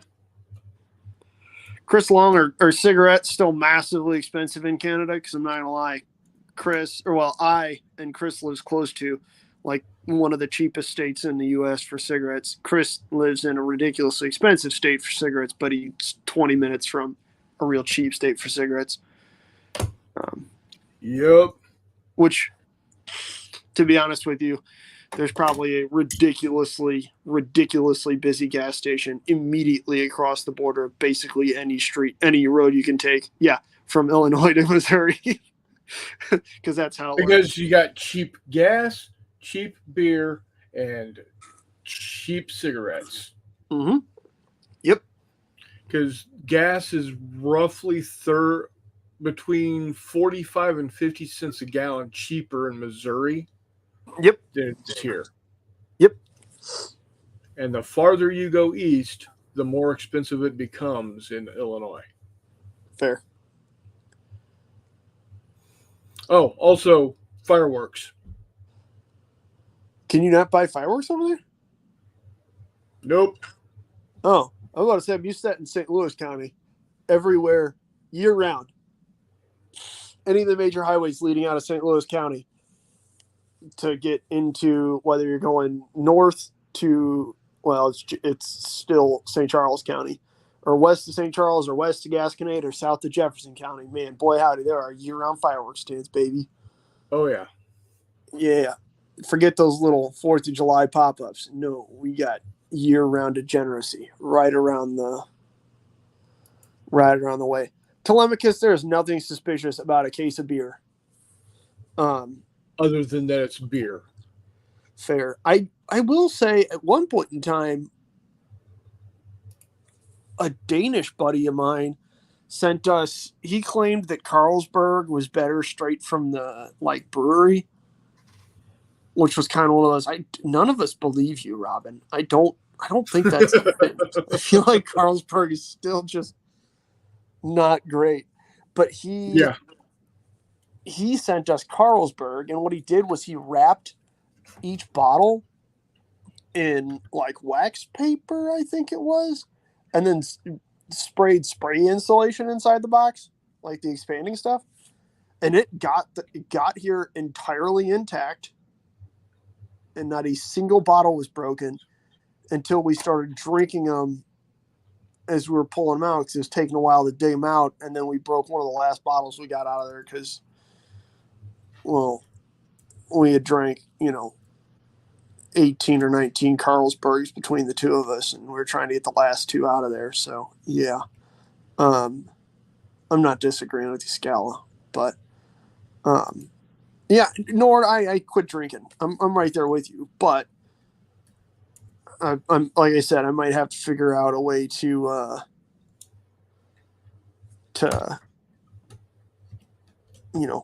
horse trade with the walkabout here. Um, Watered down American swill coming from the people who made an entire movie about their shitty beers. Let's be honest here. Molson and Labatt aren't exactly, highbrow fucking brews, man. It happens. Everywhere has good beer. Everywhere has their own cheap, shitty beer. Like, what was the line I used to fucking wing at Paul all the time? What's Foster's? Oh yeah, it's Australian for horse piss. Like, Right. it's like everywhere has cheap shitty beers. It's just a fact of life. The best thing is when you like talk to somebody and they're like semi cheap shitty beer is like supposedly kind of artsy. Like I used to work with a guy from Scotland, and he was shocked when Stella Artois was like a semi, like not just piss beer. Oh yeah.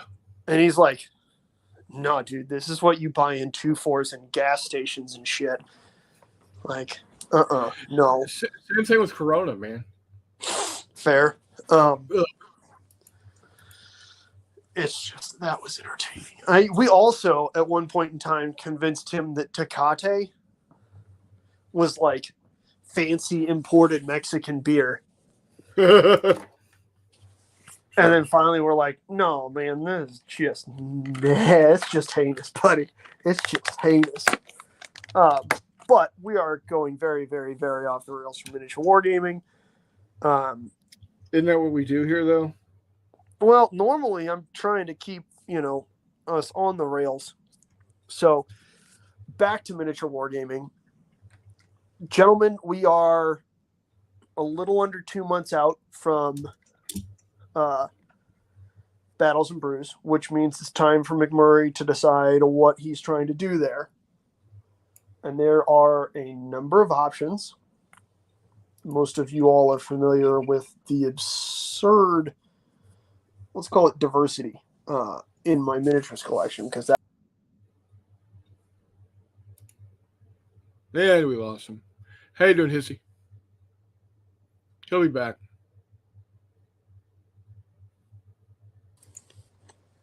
You were saying. Yeah, I don't know what the hell just happened. Most of you are familiar with the absurd diversity in my miniatures collection. So I guess the question is, are we wanting to play something naval? Are we wanting to play something on land? Or are we wanting to play something, oddly enough, in the air? Toss it out there, commenters. For Battles and Brews? Mm-hmm. So I'm gonna have my air game done. So I'm bringing an air game. Mm-hmm. Not saying you can't. Now I did like your 1/2400 scale Aeronef game that you threw together. That was quite fun. I enjoyed that a lot. I did too, but oddly enough, that was like the least attended and least played game I've ever put on. Which was weak. I kind of figured that would get some pull, but even at recruits, I think I only put that on like twice. And one of those times I had to harangue a bunch of you guys to play with the guys. I enjoyed it, but that being said, that might be one of those things that we put together just on one of the Wiley days at his house. Now you could go. I also enjoyed quite a bit the game you put on up at J3 last year. Which one was that? The naval the tall ship game. Oh, it is warm work? Yes. Fair. That's a quick and easy game. That is a quick and easy game. That is a massively quick and easy game. That's fair. All right. So that would, I think that would go well there. I find that the games that are more beer and pretzel Yes. at that particular event seem to do best. And I don't necessarily think it's because it's at a brewery. Fair. No, I agree with you. So, It's certainly more laid back than most. yeah, but yeah, it's a. I think it's a. I think if you're only to run one game, that would be the one I would go with. It is warm work. Fair. Now, how many? How, knowing you, you probably have the entire battle line for fucking Trafalgar for all three sides, but So I own every ship from Trafalgar. Because Old Glory puts out 3 packs, one for the Brits, one for the Spanish, one for the French, and I own them all. They are not even close to all painted. Yeah, I was thinking because I've got those. I just did up these 15 millimeter ruined houses. I've yet to play anything with those. I was thinking it might be a half decent time to try and play to test Battlesuit Alpha for All Quiet on the Martian front. oh, that would be good. Because I painted up all those 50. Kind of a precursor for your Battle St. Louis. Yeah, or just a small version of it. You know what I mean? Yeah.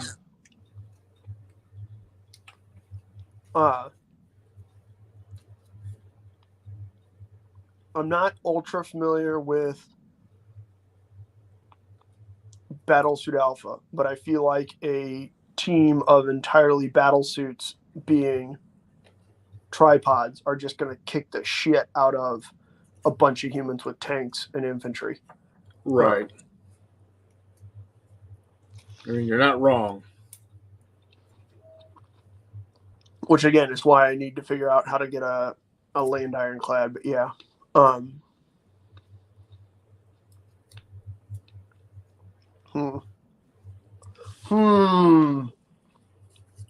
Indeed, sir. So while we've been chatting, I've been working on making labels to go on them.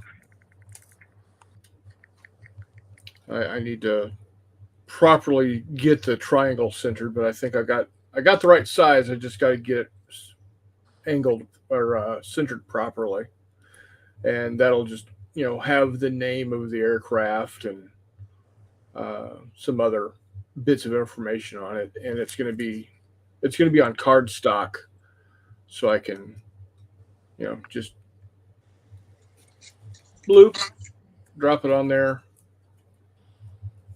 and boom, call it done. See, just like that. The picket line game, Strike Busters. I do not actually, I don't think, have too terribly many. Well, actually, I take that back. I do have a whole bunch of Battle Valor protesters. None of them are painted right now, and I would need to paint them and a bunch of 28 millimeter urban terrains. That might be something to work on for another game, but probably too much for the next month and a half, unfortunately. That is a good idea, though, Nord. That is a good idea. Huh.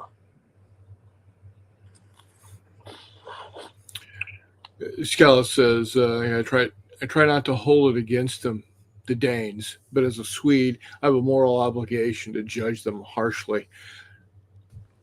Just like me as a Texan has to judge harshly, specifically Oklahoma, but anybody else.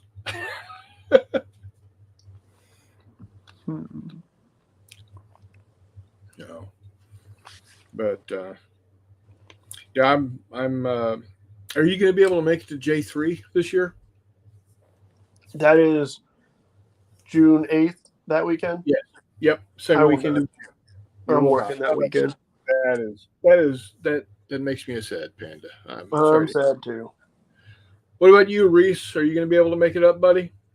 Be cool if you did, but if not, I understand. Now, the 1st of June, that Saturday, I'm going to be in the Lou, going to the St. Louis Battlehawks versus San Antonio Brahmas game. Oh yeah, there you go. That game could potentially be the deciding factor as to whether they play the championship, the conference championship in San Antonio or St. Louis. Oh, nice. It all because it's already determined those are the two teams that are in the conference championship game. Okay.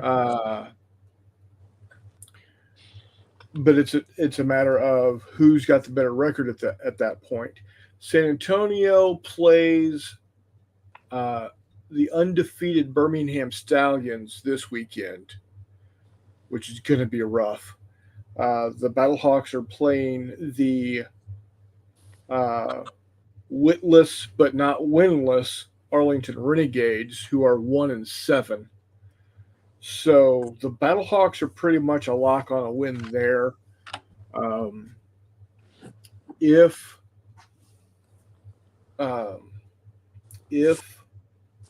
San Antonio loses to the Stallions, which I think they will, just because the Stallions are fucking obscene and undefeated. Because go figure, football in Alabama, right? Then if San Antonio beats St. Louis in St. Louis, they have to start looking at tiebreakers and shit like that, and they will have split the season because the Battlehawks won their first game, and it's just going to be a pain in the ass. But potentially San Antonio will play in St. Louis 3 weeks in a row because they play on June 1st. The championship game, the conference championship game could be in St. Louis, and then the league championship is in St. Louis. Hell yeah. So America. Yeah. So I'm geeked up. Not only is it because San Antonio is home, I do claim Missouri as home 2.0, and so I'm at this point in time I'm happy if San Antonio or St. Louis wins. That's good. I'm really happy you're not setting your hopes too high on San Antonio. I mean, I'm hoping they do, but if they don't, you know what? Fuck yeah, St. Louis, go Battlehawks. Man, the Muggers are going to be happy with 3 weekends of, or potentially 3 weekends of extra sports in St. Louis. Oh yeah, I'm sure they are. So yeah, it's exciting. The league is doing pretty well. Actually, the Battlehawks have got the highest average attendance for their home games in the league at something like 24,000. What? Who does? The Battlehawks, St. Louis. Yeah, but St. Louis isn't a football city, Chris. They're the top of the league at 24,000 on average. St. Louis just can't support a football team. Fuck you, Stan Kroenke, you dumb bitch. Sorry, I apologize. We're still a little bitter around here, guys. Yeah, just a touch. Hey, you're no more bitter about that than a lot of St. Louisans are bitter about 1985. Yeah, well, that's fair. We shouldn't have had to deal with Kroenke's team, but that's not the point. Telemachus, that's pretty cool. You see that? As it turns out, Telemachus' home is Reese's forehead most of the time. That's cool. I don't even know if Reese is still here. I hope he is. Yeah, But he is. You said he's not going to make it to J3 this year either. Probably his best friend's third wedding. I don't fucking know. Are you going to make it to Battles and Brews at least? that's what he said was his best or his friend's wedding, where he's the That's only right. returning That's groomsman. right. Yeah. Yeah. Fuck. Um, You suck, Reese. I need to. Oh, that's what I need to find my. I need to. So the Martians in. I realize I'm still on this. The Martians and All Quiet on the Martian Front have human like little automatron things, but I don't I don't have any because they have not put out the STLs for it yet. They keep talking about how the STLs are done. They're just waiting on My Mini Factory to like approve them, and it's kind of one of those like, what? Just put them out, buddy. Just put them out, man. Just put them Yeah. out. Make it happen. Snap, snap. I want to print my Chip, goddamn chip. Lobotitrons, man.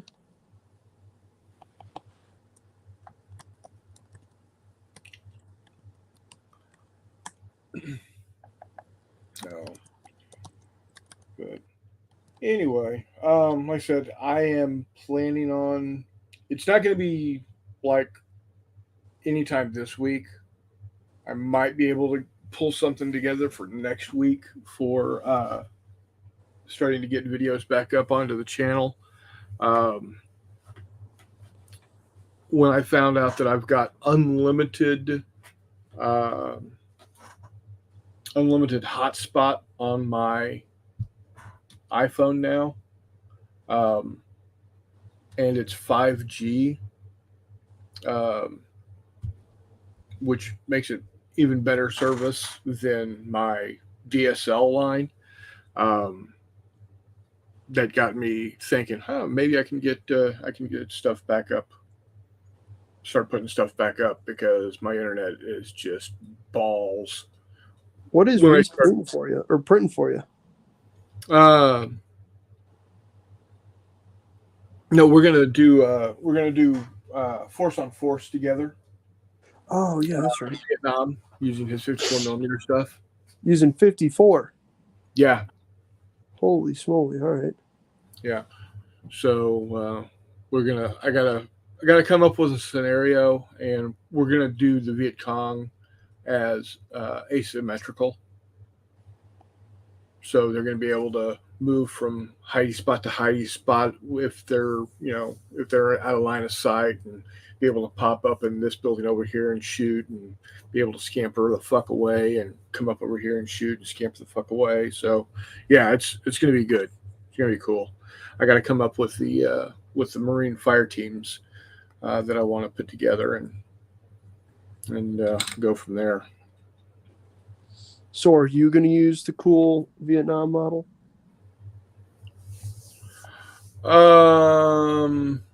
It feels like Min needs to at least be an objective or something. I think she might need to. She might need Jesus. to. She might have to be introduced to 100% pure black Alabama trouser snake. Given that Reese is like awkward aversion to accurately portraying Vietnamese civilians. There you go. I don't know if we're gonna do Arvin or not. That being said, we can always use the Arvin models as Viet Cong. So Wait, what? The Arvin is Viet Cong.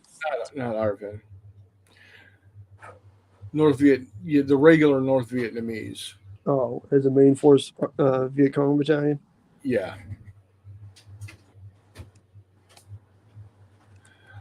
He says he may have 2 more hookers by then also. Oh, nice. There you go. Yeah, I mean, at that point in time, they can take care of an entire platoon. Now I just need to get on irregular and see what else I can find. Outstanding. Now, like I said, I'll as soon as I get done with my planes, I'll start working on getting those together, and then I've got to I got to buy some more Gukek models for because like a dummy, I decided that I am going to run Ocean Thunder at Tacticon along with the Force on Force game. What scenario you're in? I'm going to do kind of a what if Guadalcanal daytime naval battle of Guadalcanal. Oh yeah, we were talking about that, right? So just A, because I don't want to have to dealing with night combat at a convention, and B, um, I want to see two battleships up against two battleships, battle cruisers, uh, Hell yeah. heavy cruisers and light cruisers, crap ton of destroyers. I think it's like 13 or 14 ships per side. Yeah, those are Congos, right? Yes, yeah, the Hai and Kirishima. And then a South Dakota and The South Dakota and the Washington, a North Carolina class. Okay.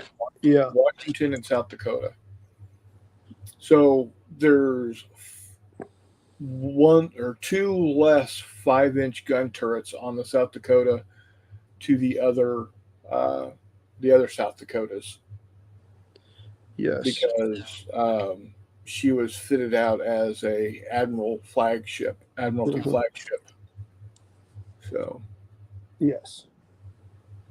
So I gotta get all of those printed and painted.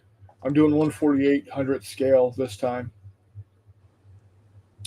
Although the 1/3000 scale British and Italians looked good for the Battle of Cape Matapan, they felt too big.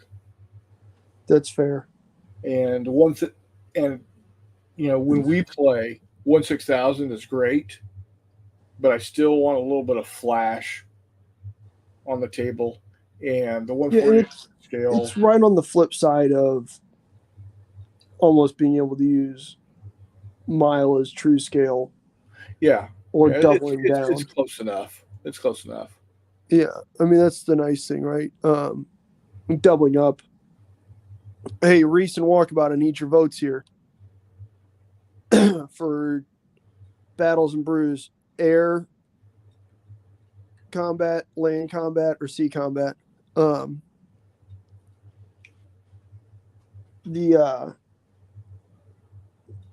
if you were doing like destroyer stuff, right? Like off, let's see here. I'm trying to think. There's a bunch in the med where you've got light cruisers and destroyers running up on each other, or like if you're doing the Norwegian campaign where it's destroyers on destroyers. Yeah, then doing 1/3000 wouldn't be bad at all, right? You'd almost have to because you're using destroyers, but also it wouldn't look too bad in terms of looking at the models versus what's shooting so far. With battleships, man, you really got to go big. Yeah, to make it look right. Yeah, and by big I mean small ground scale. Big, real big ground scale. Right. Yeah, I'm picking up what you're putting down. We're on the same page there. Oh yeah.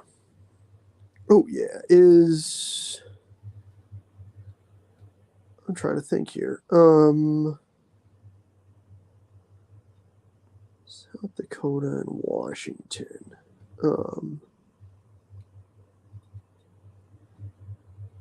South Dakota is obviously South Dakota. I think many Iowa.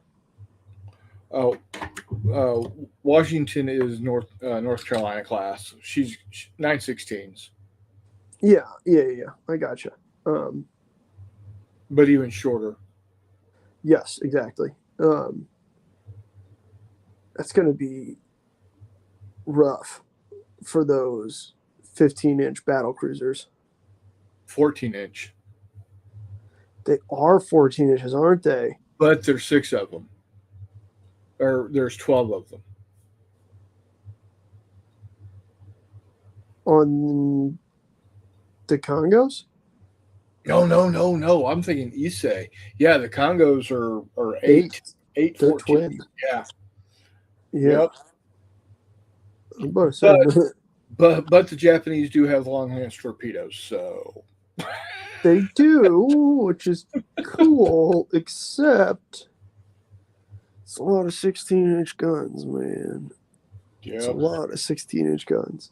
yeah. That's a lot of hate coming at you. It is, man. Like, it's an impressive amount. I was thinking, is it the California? Is that what I'm thinking of? Let's The see. California and the Tennessee had 12 14-inch guns. Yes, it is. Yes, it is. Then their quasi sister Colorado class was basically the same ship, but had 8 16-inch guns. Yes. Not quite as interested as machine gun 14-inch shells. Right? Yeah, exactly. Um, The Tennessee and the California were just fucking sick. Absurd. And I think the class or two preceding had the same. Like the 4 triple turrets was not by any means a new thing with the California and Tennessee, but they were the apex of that Well, you know what? 14-inch standard Let's generation. consult the Holy Tome. Pulling out James. Oh yeah, fuck yeah. They haven't yet, Mutt. Chime in. Charles, you too. Charles and Chris Long, holler at me. Let's see here. We've got a vote for naval and a vote for air right now. Yeah, so the Idahos had 12 14-inch guns also. Okay, there you go. And then the Pennsylvania and Arizona had the 12. The Nevada and Oklahoma only had 10. They had the 3-2 fore and aft. Yeah. And then before that was Texas, New Mexico with 10 14s, and then the Arkansas had 12 12s. Oh, Q turrets are so cool though, man. What's that? Q turrets are so cool though. Oh yeah. Yeah, the Arkansas was a good looking little boat. She was old as fuck though. She was commissioned in 2000 shit. I cannot fucking talk. 1911.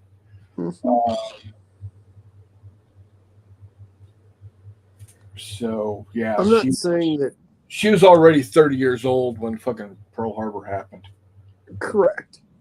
And I'm not saying that the idea behind lattice masts is all terrible, but who the fuck thought that was a good idea? Like, come on, man. Come on, man.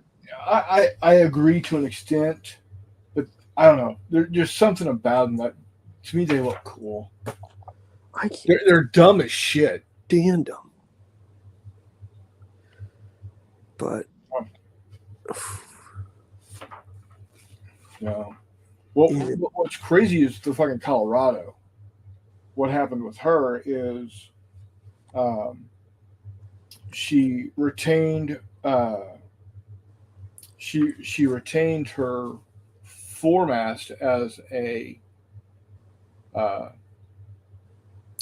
cage mast, but then got a regular tripod mast. Yeah. Yeah, man. They just built that shit up around her. Yeah. Here you can see right here in where am I? Here I am. Yeah, so right there, you can see her with the cage mast there, and then actually I think that was just it wasn't a tripod mast. It was just a cut down cage mast they built up around it. I was going to say, I thought they just elevated the rear superstructure, because when was that refit? Like 40 or some shit? Like late 30s, because she was originally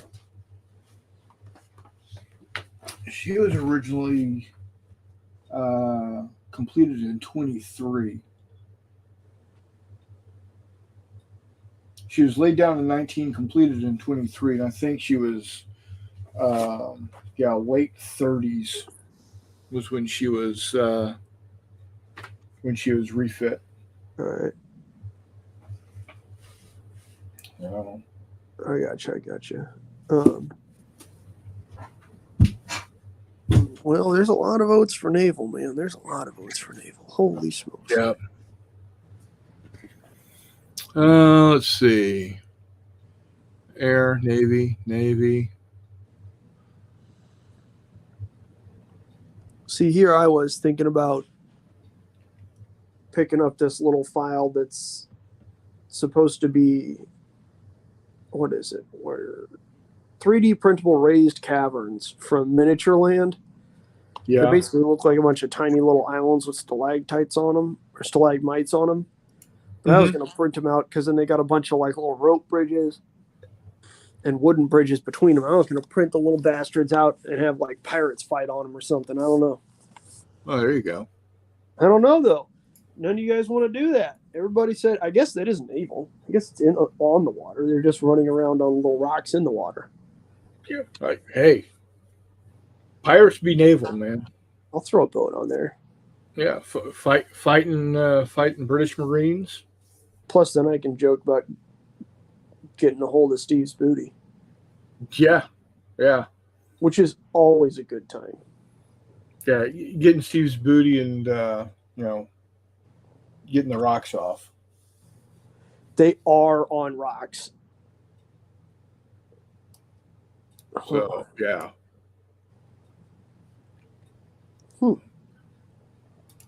Very true. I'm always apprehensive though to see, because I am not good at supports on FDM prints. I'm also not good at removing supports off FDM prints because they are kind of a bitch sometimes. Yes, they are. Yes, they are. I am always worried / concerned. I am always a fan of pre-supported. Well, that's the nice thing about those Patrick miniatures 3D buildings that I was doing is that none of them needed supports. Right. Which shocked me because there were open windows in those things and door frames, which I thought for sure would need supports to bridge that gap. If they're small enough, you don't need to. Well, they were 28 millimeter doorways, Chris. They were ½ inch, 3/4 of an inch across. It blew my damn mind. Just straight tops. Blew my mind. I thought for sure I was going to wake up and just be, madder than a wet hen. Nope. They worked just fine. No idea how. Couldn't tell you, brother. Yeah, exactly. It's kind of one of those. Well, okay, I'm not gonna be mad about it. Right. I'm delightfully surprised. Let's grab these little island things and see how big they are. And get after it.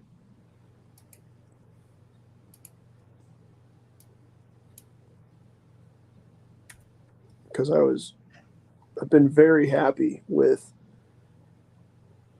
doing terrain off of this thing. Yeah.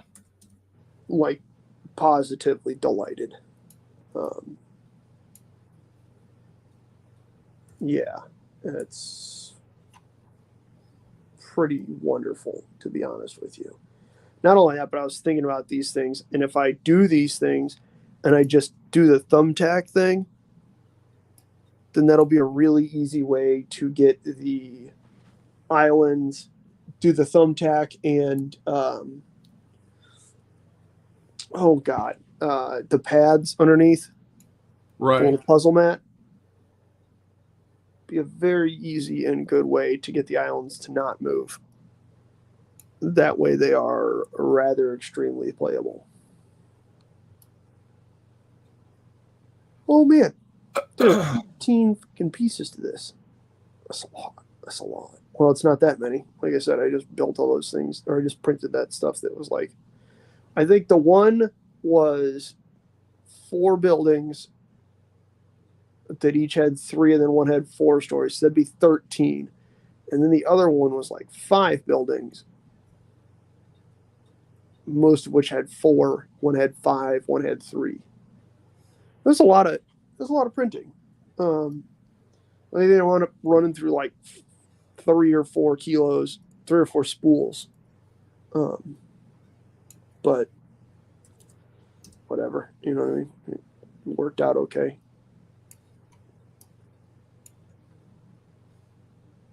It was pretty fun. I had a good time doing it, and he was very, very happy. And then he paid me for it. That was cool. All right, Cura, hop open. So yeah, what would you guys think about that? Playing like pirates or something, running around on. Chris, can you pull a picture of that? If you get on My Mini Factory and look up, or if you just, I just Google Raised Caverns My Mini Factory and see what pops up. Caverns My Mini Factory. Raised Caverns, tabletop terrain, 28 millimeter. Oh, there you go. Boom. You want to pop that up on your screen? Does that look like it'd be cool to play pirates on? Fuck yeah, it would. Okay, yeah, pop that shit up on your screen. Let's see what the fine folks think here. Share screen. Select window or screen. Boom. Allow. There you go. Y'all see it? Yeah, so like click through some of those because they look kind of cool, man. I realize, yes, they have stalagmites on them, obviously. There you go. But just print out like 3 or 4 sets of those and let pirates run absolutely fucking amok. Oh yeah, dude. That's the setup right there, man. It's exactly, but with way more damn islands on it. Oh yeah, no, absolutely, like, yeah. We're going ham. Absolutely. And then I have all those rocks from the last game that I can put out to block line of sight, but at the same time that you can't then climb over. Yeah, exactly. Dude, make that happen. Well, that's the idea, man. I'm gonna try. If Cura would open up, but yeah, like I said, the nice thing is, I bet you some of those islands are gonna take like 2 hours, and some of the bigger ones might take the 8 or 9 or 10. Yeah. But that's fine because the 8 or 9 and 10 hour islands, I'll just set to print while I'm at work, and then by the time I get home from work, it'll be done, and I can pop on one of the fast ones. And then I was very happy in trying to get this thing done because John, again, was, bless his heart, trying to get these things painted up for Daikon because he's wanting to have it mainly about Normandy stuff, right? Which is kind of cool because it's the 80th anniversary. And so I printed these things. I also kind of want to experiment with printing them in 15 mil. But that's not what we're doing right now. Right now, we are... What the fuck? Why is this not... Where did this just unzip to? If not right here. Come on. There it is. What was I talking about? But, so that meant I was trying to get it to him quickly. And I was happy with being able to print all that stuff that fast. Holy, that's big, Chris. I don't know if this is going to adhere very good. Because that, dude, one of these things is probably 6 inches across, 7 inches across. That's cool. Glue stick. That's pretty cool. I think I've never had it pull up when I do the goofy little puddle around it either. Yeah. So I might just have to do that. it's a pain in the dick, and I don't really like it, but it might just be a thing I gotta do. Scala says stop using Cura. It's the 1983 Toyota hatchback of slicers. Get Prusa slicer or Orca slicer. Buddy, I don't know what the hell that means. Ah! I mean, it might be the 1980s hatchback of slicers, but I'm the 1980s moron of 3D printing. I mean, you do drive a fucking 97 Honda, so My first car I ever had was a 97 Honda Civic, and I love that car, and I drove it until a deer totaled it by doing like $300 worth of damage. And now I have an 11 that's got. I am about to hit. If I make it to Battles and Brews before hitting 200,000 miles, I will be shocked. yeah. I don't think I'm going to be able to do that, but if I can, that'd be super cool. Yeah. Prusa slicer or Orca slicer. Okay, I will have to look into those. That's fair. I'll absolutely give you that much, but I cannot really do that right now because I'm going to try and put these things out and use them ASAP. ASAP Rocky.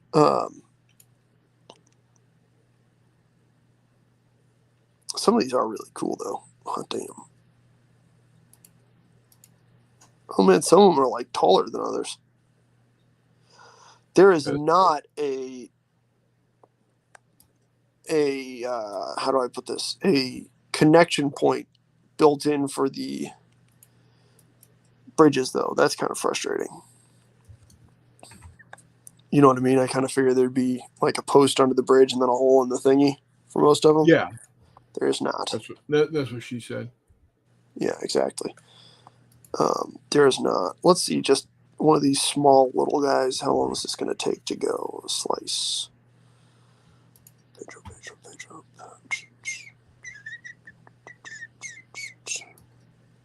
It's probably going to take a lot longer than those houses did because there's a lot more mass to it that it's still going to have to fill. Right. 4 hours. That's not too bad. What that does mean, though, one of these little guys is still 122 grams, though. So I'm going to need much more. Scal says for adhesion on the big prints, bump the bed heat up to like 68 Celsius. Oh. How the hell do I do that? Let's get into the little settings here, huh? Custom. Cooling. Is that cooling? Nope. Is that support? Build plate adhesion? There you go. Maybe. I don't know. Build plate adhesion type. No, that's where we turned off the goop. Oh, that's right. I probably have to do that on my computer, or on my on the printer, don't I? I honestly couldn't tell you. Temp. Yeah, no, I gotcha. Yeah, I probably need to use not build plate temperature. Got it. 68 degrees. Hell yeah. Hell yeah, son. Scala, if that works, I probably won't kiss you because it's a long drive. But just know that in spirit, man, that You're getting snogged. Yeah, dude. Great big high five. Hell yeah. Hell yeah. All right. Well, you know how this goes. This means I'm going to have to print the biggest fucking one that I can find now. Oh, hang on. While we're still on here, before I forget, time to hop on the Amazon and order filament. It's been weird. I don't know what's going on with filament, but for whatever reason, it delayed a bunch of my, again, lucky to live in St. Louis, right? Be the first one to admit it.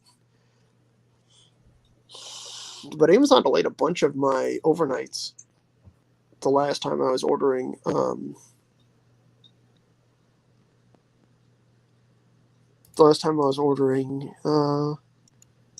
whatchamacallit? Jesus, Mary and Joseph. Filament, which is odd. Usually it's really good at that. Yeah. I don't exactly know why it did that, but oh, there it is. Buy it again.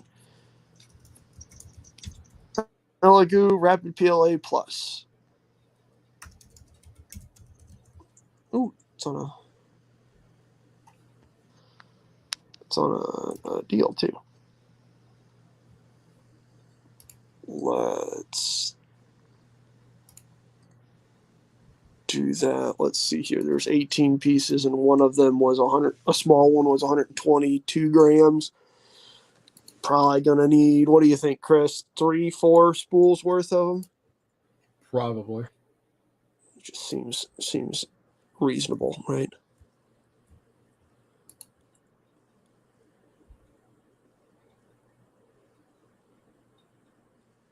Place your order. Alakazam. Let's click on it again.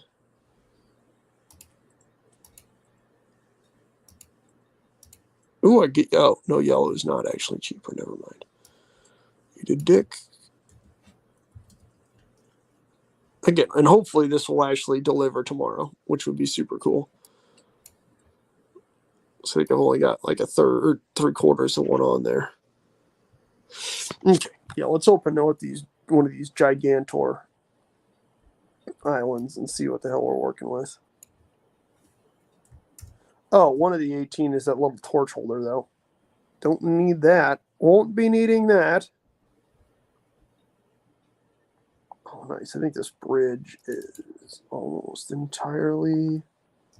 Should be able to just print that straight on the plate, which means I could probably... How long does one bridge section take to do, just when it's a plank bridge? 16 minutes. Hell yeah. Slap about 8 of those on there. All right. Oh, I'll just use blue tack. That makes a lot of sense. There you go. To stick the bridges on.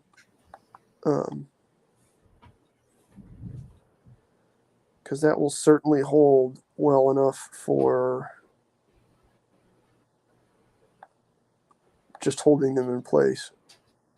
Especially if the islands are secured.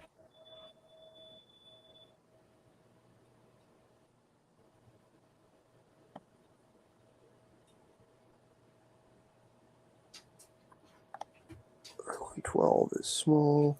Skelegrims is also for terrain. If you go with 3 walls on the print, you really don't need more than 3 or 4% infill. If you are only printing 2 walls, you want about 5 to 7% infill.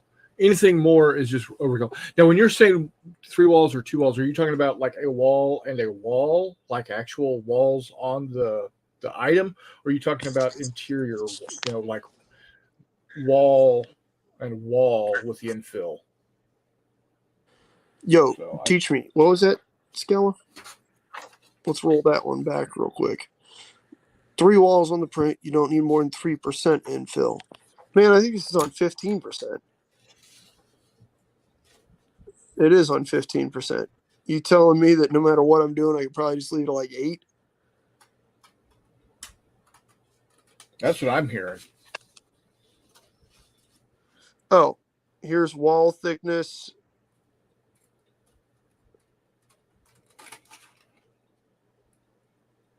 It's 3. Is wall line count is 3. Number of walls. Huh.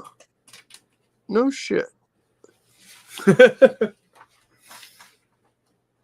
Dog. All right, maybe we just need to have just like this class once a month that's just help McMurray not be an idiot.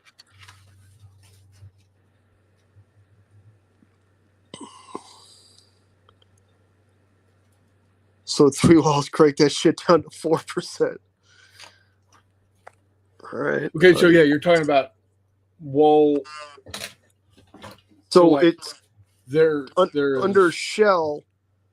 It'll have wall thickness minus 1.2. Wall line count is 3, which when you hover over it, it says the number of walls when calculated by wall thicknesses is rounded to a whole number. So that's cool. Damn. Okay. Well, now I want to slice these things and see, because that should rather extremely going to like a third of the infill change the both amount and time that it takes.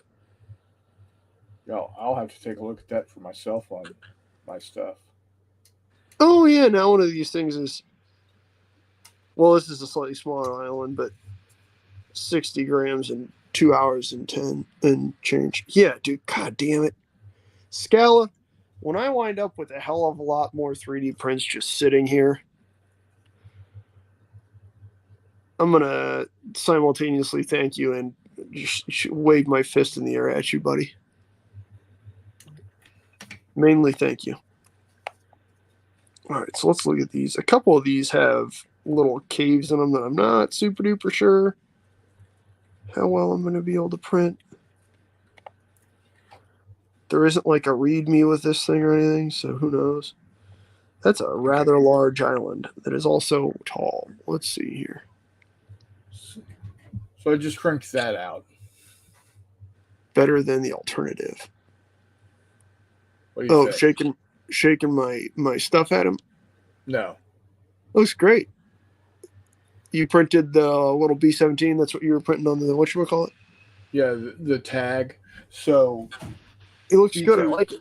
You might put B-17B is going to be this plane, B-17B. Nice. I like it. Yeah.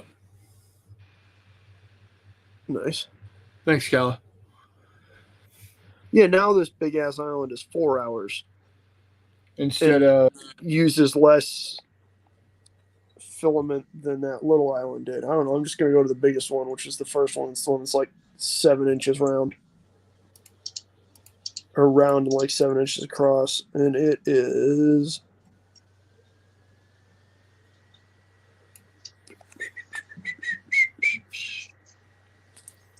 well, this is fantastic.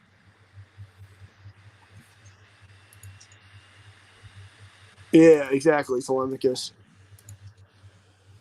You better believe it, buddy. All right, let's see here. Unless that's like fist pumping, in which case that's all right. Whatever, man. Do you.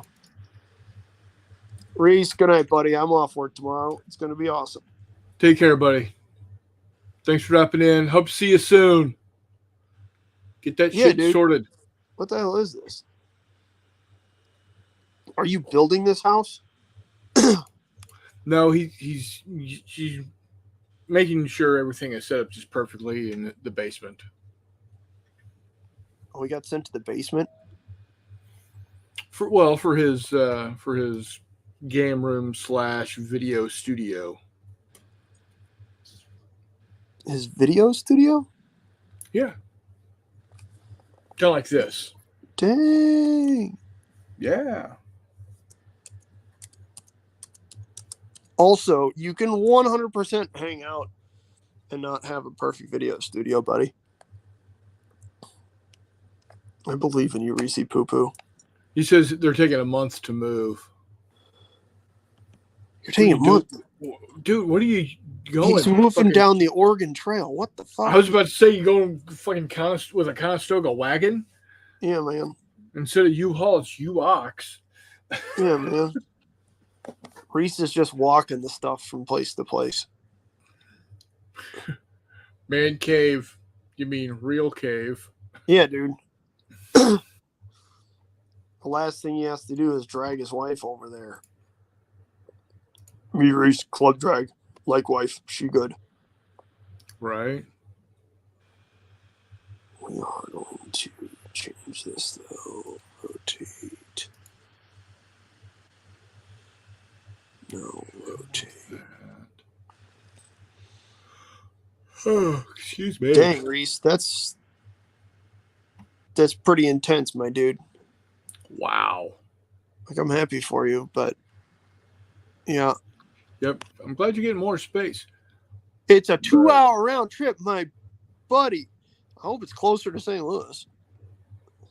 Where are you moving from or to? You moving to Walmartsville? He's already in Walmartsville. So you're moving an hour north, Reese, or an hour east? Well, keep in mind in Arkansas that hour drive might be like only 15 miles by the crow flies. That's true. Because it's a lot like, well, it's the Ozarks, so it's a lot like southern Missouri. Yeah. Reasonable. Very reasonable. Very fair. Okay, this is Island 4.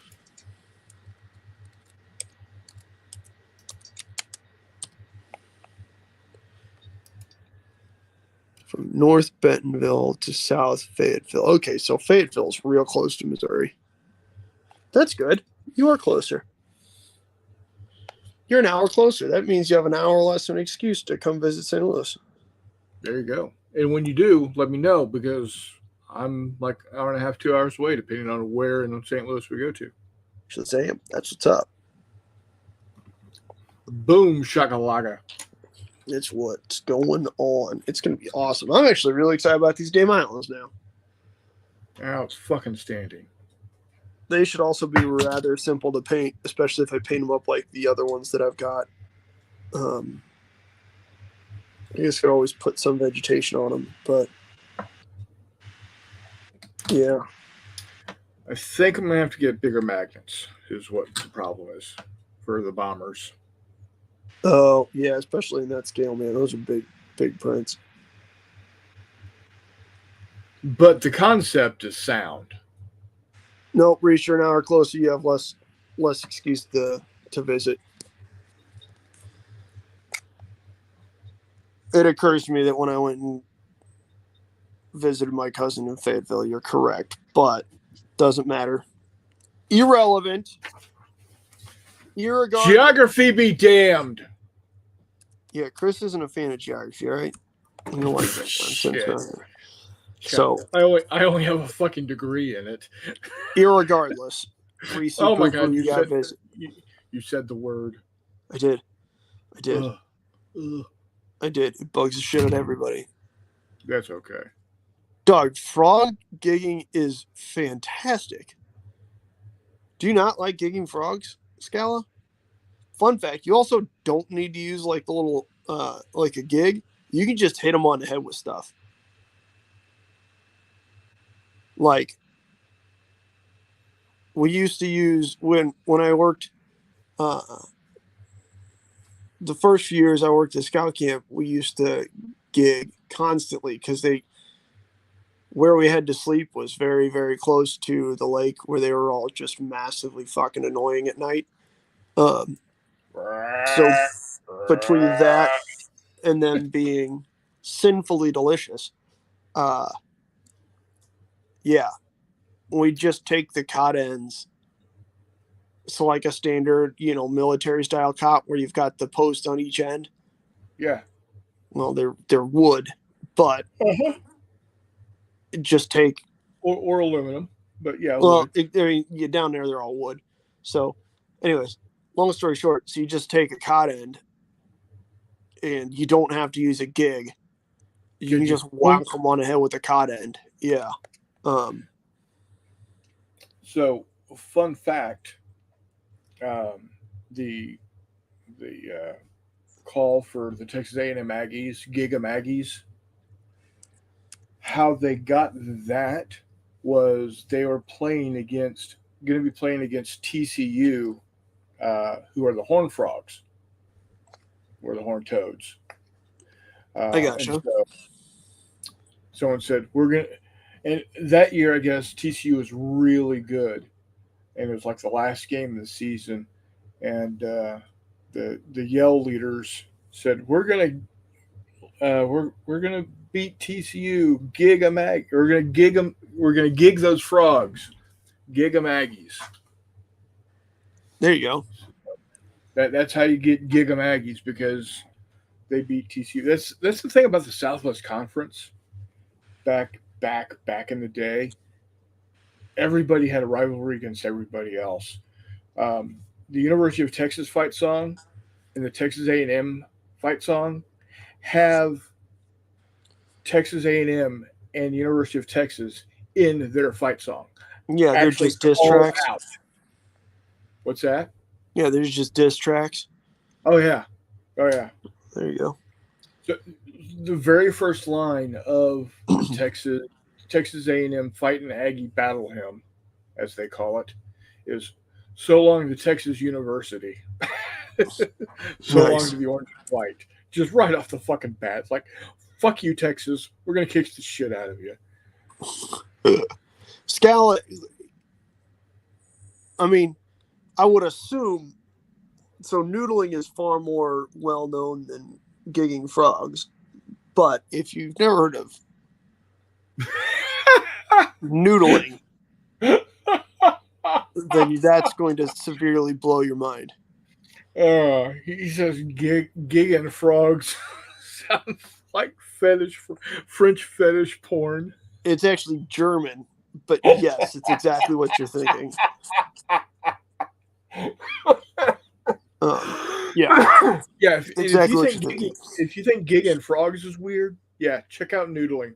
I mean, I would assume he started noodling because noodling is far more well known. If I had to be honest with you, but and far more disturbing. It's kind of hilarious.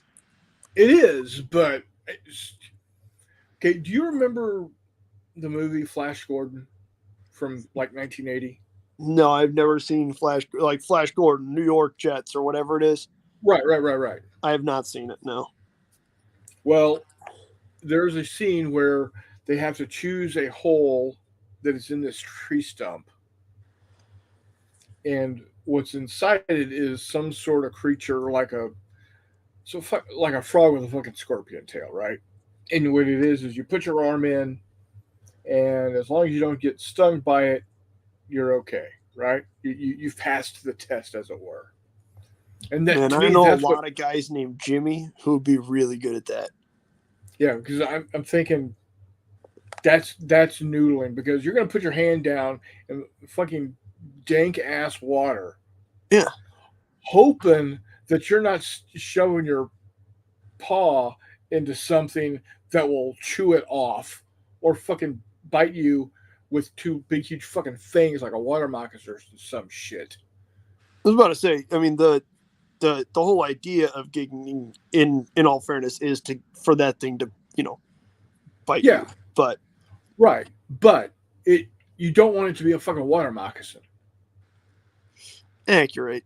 Like, water moccasins don't hang out underwater that much. No. Like usually, like there's usually a nose sticking out somewhere. Yeah, and see, that's the other thing. You get down there, you get close to the edge, and you put your arm in, and it's not the arm you're worried about; it's your fucking throat when it comes lunging out of you from the fucking brambles. Oh Jesus! Reese is correct. It's an alligator snapper that you really want to avoid. Yeah, fuck those bastards. But I don't know. I've only noodled like 2 or 3 times, and we never ran into an alligator snapping turtle. We didn't even find that many big catfish. I think the biggest one we found got like 3 of my fingers. It's just so wrong. That's whatever. Their teeth aren't big enough to like actually chew something off. No, just you could it was only big enough to fit 3 fingers in. Oh yeah, it's fair. But holy shit! If I had to be honest with you, gigging frogs at night is more fun. Bow fishing is more fun than either. But either bow fishing or gigging frogs is just like an invitation to get your face chewed off by bugs. Unless there is that. Except for beekeeper hats are clutch.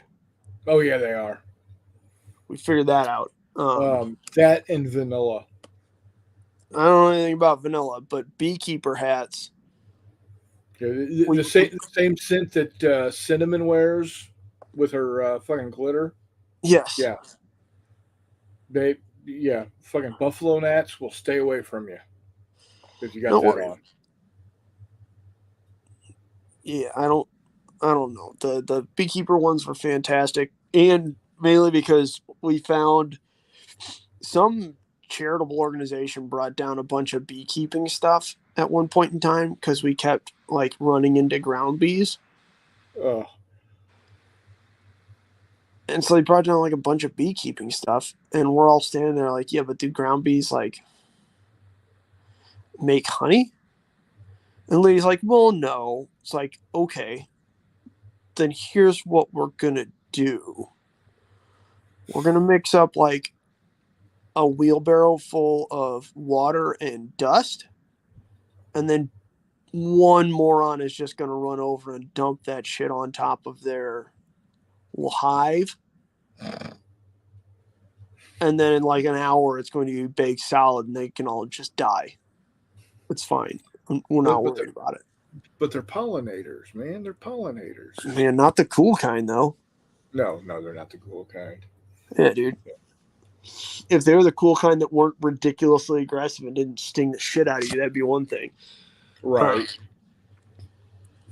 There was like a concerted effort down there at one point in time from a different charity to bring down like bees, like to relocate hives down there. Like when people find hives of bees, like in suburban areas or anything. Mm-hmm. That was kind of cool. There's some places where you can, like, I don't know if it's just they were attracted to places that had a lot of wildflowers, or if that many pollinators make flowers go like apeshit. But Right. it kind of seemed like there was some sort of connection there at some point, which was kind of cool.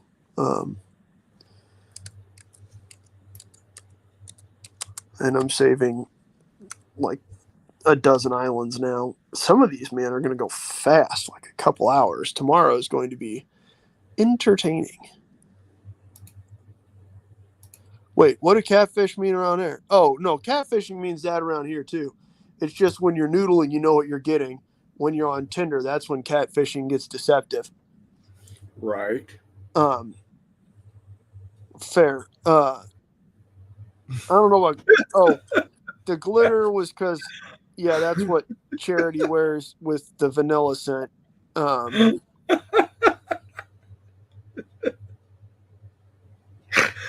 And Scala, that is why we still have 8 fucking people watching after 2.5 hours. That's fair.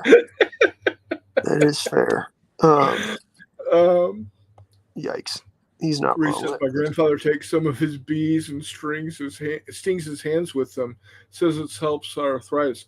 You know what? I as long as they're the type. Well, that's the problem. Is when they do that, you're fucking disemboweling your bees, unless they're Africanized, and then those assholes will just keep stinging you fucking forever. Something tells me they're just normal bees, but I mean, to a certain extent, that's the entire point of a good number of bees in any hive. So whatever, man. Especially if his dad feeds them and takes care of them. Right.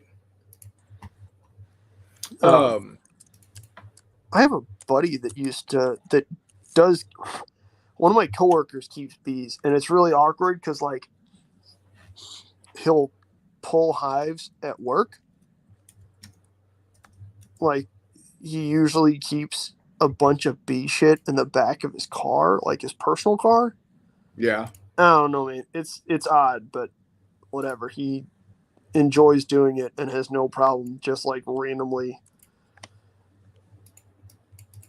pulling bees out of weird places. So good for him. But it is entertaining to watch it happen because it blows people's minds, including mine. In all fairness, but yeah. Yeah, it's a trip watching just this random dude roll up in a station wagon and pull out a bunch of like white, wooden stuff and one of those masks. That is also the other wildly like ballsy thing was that he does it, but he does it at work, so he doesn't like have the whole beekeeper suit on. He just puts on a mask and he's got one of those little like smoke shooter things. Yeah. Whatever. Beans is cool, and I need to get him to give me some more honey because he just has an ass ton of it now because he realized he could just keep bees and have fun. So he just keeps bees and has fun, and his wife gets real mad at him because apparently her vision of life isn't just to eat honey with every meal. Yeah. Which, I mean, I don't really get, but okay. Nope. That's not what I was looking for. Man, I'm going to have so damn many of these little bridges, too. This is going to be fantastic. So here's a question for you. Yep. Would you have a different colored background on the base for the different factions, like light blue for the Americans, maybe fucking Dunkelgelb for the Germans, or field gray for the Germans, and a different color for the fucking British when I do British planes, or just I'll keep them kind of that blue color.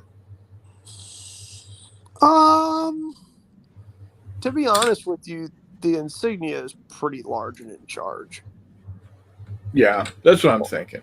Like maybe put an insignia where you have B-17 and then put the model of plane on the vertices opposite, or on the vertices, not opposite, but on the two corners.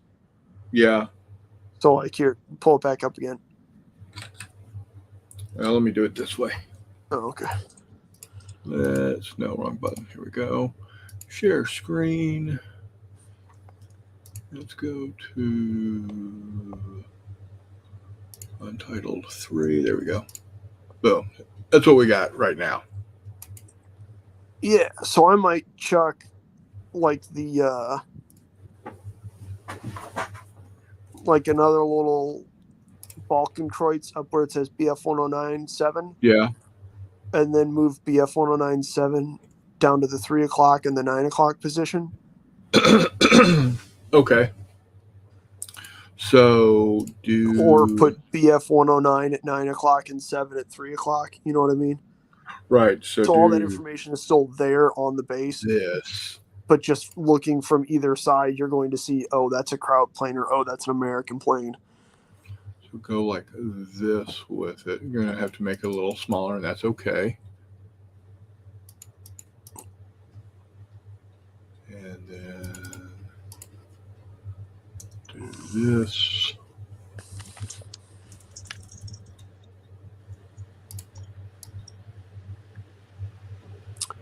Precisely.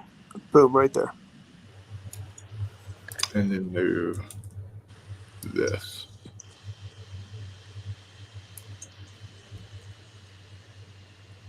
Just like that. Yeah, that might be, you know what I mean? That way it's super obvious no matter which way you're looking at it. Okay. Yeah. There we go. Do this.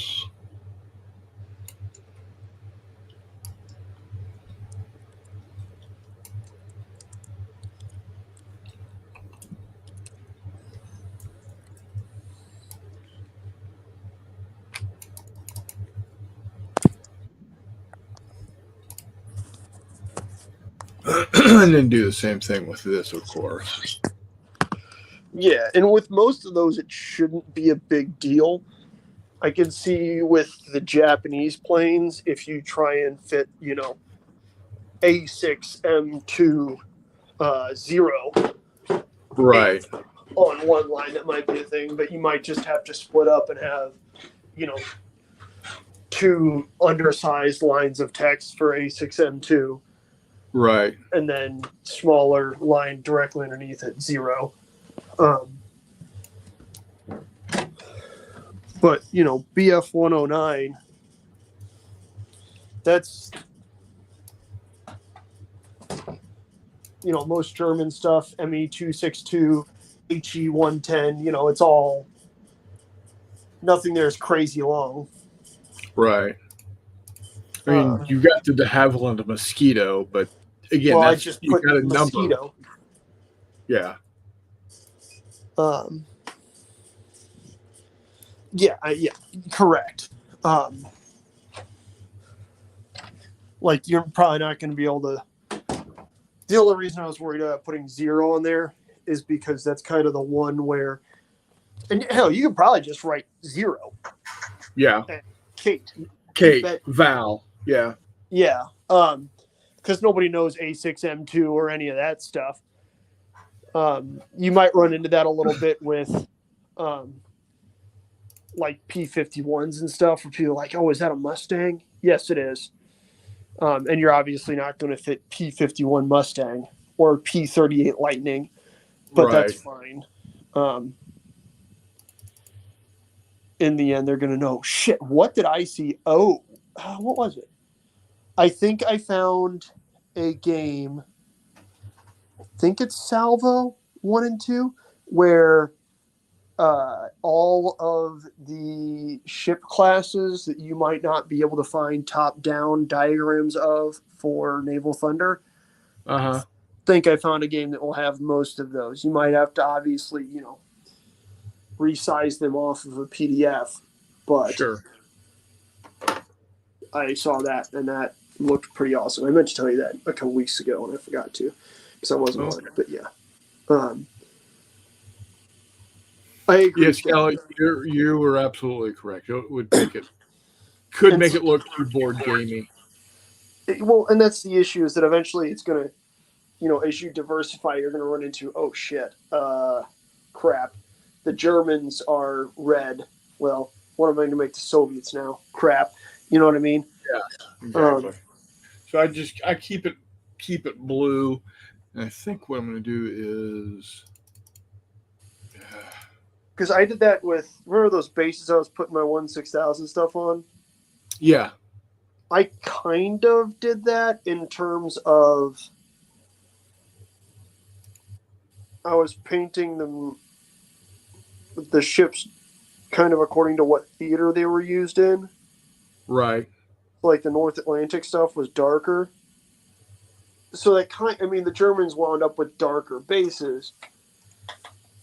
And, the US and the Italians usually were lighter. Sometimes I was keeping the British and the Germans dark, the Italians and the US light. And then if I had done Japanese, if I put my Japanese on bases, they'd probably have to be light also. But it kind of helped, and then I remembered, wait a minute, I'm just going to... For most of the battleships, it wasn't an issue to recognize just looking at them, but the smaller stuff, I needed to wind up labeling, which was then its own set of issues. But, yeah, that's one of those frustrating things that I never really know exactly how to deal with. And with World War II, it's a whole lot easier. With, tall ships, labeling is problematic because putting labels on the sides is troublesome because, I want my ships to be able to get right up on top of each other for boarding actions. Well, putting it right off the back of the base is troublesome because I want my ships to be able to run right up off the back of somebody to rake or to board. Yeah. Whatever.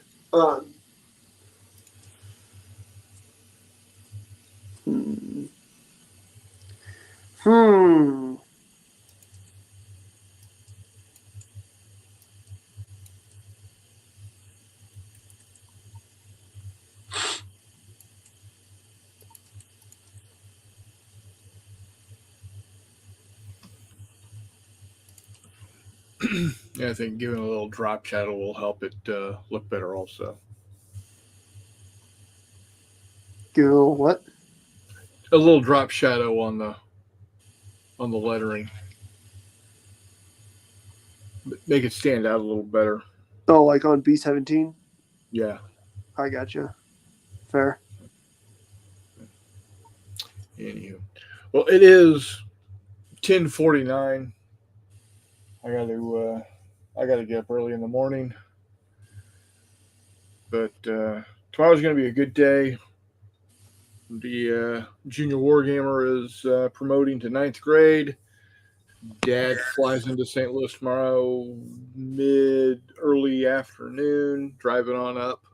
So get to spend some time with him. He doesn't fly out until like late Monday afternoon. So got a good long couple of days with him, which is good.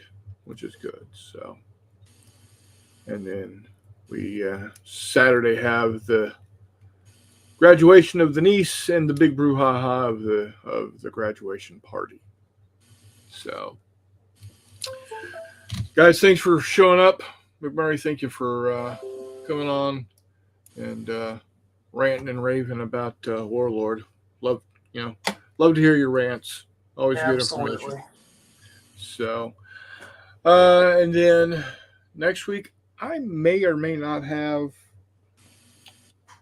more airplanes done. I might have some of my P-51s that I don't want to put the invasion straps on done. We'll see. I got to figure out how I'm going to paint my Messerschmitts and my Focke-Wulfs. So we'll see.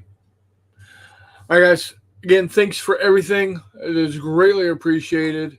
And until next time, we will see you on the flip side.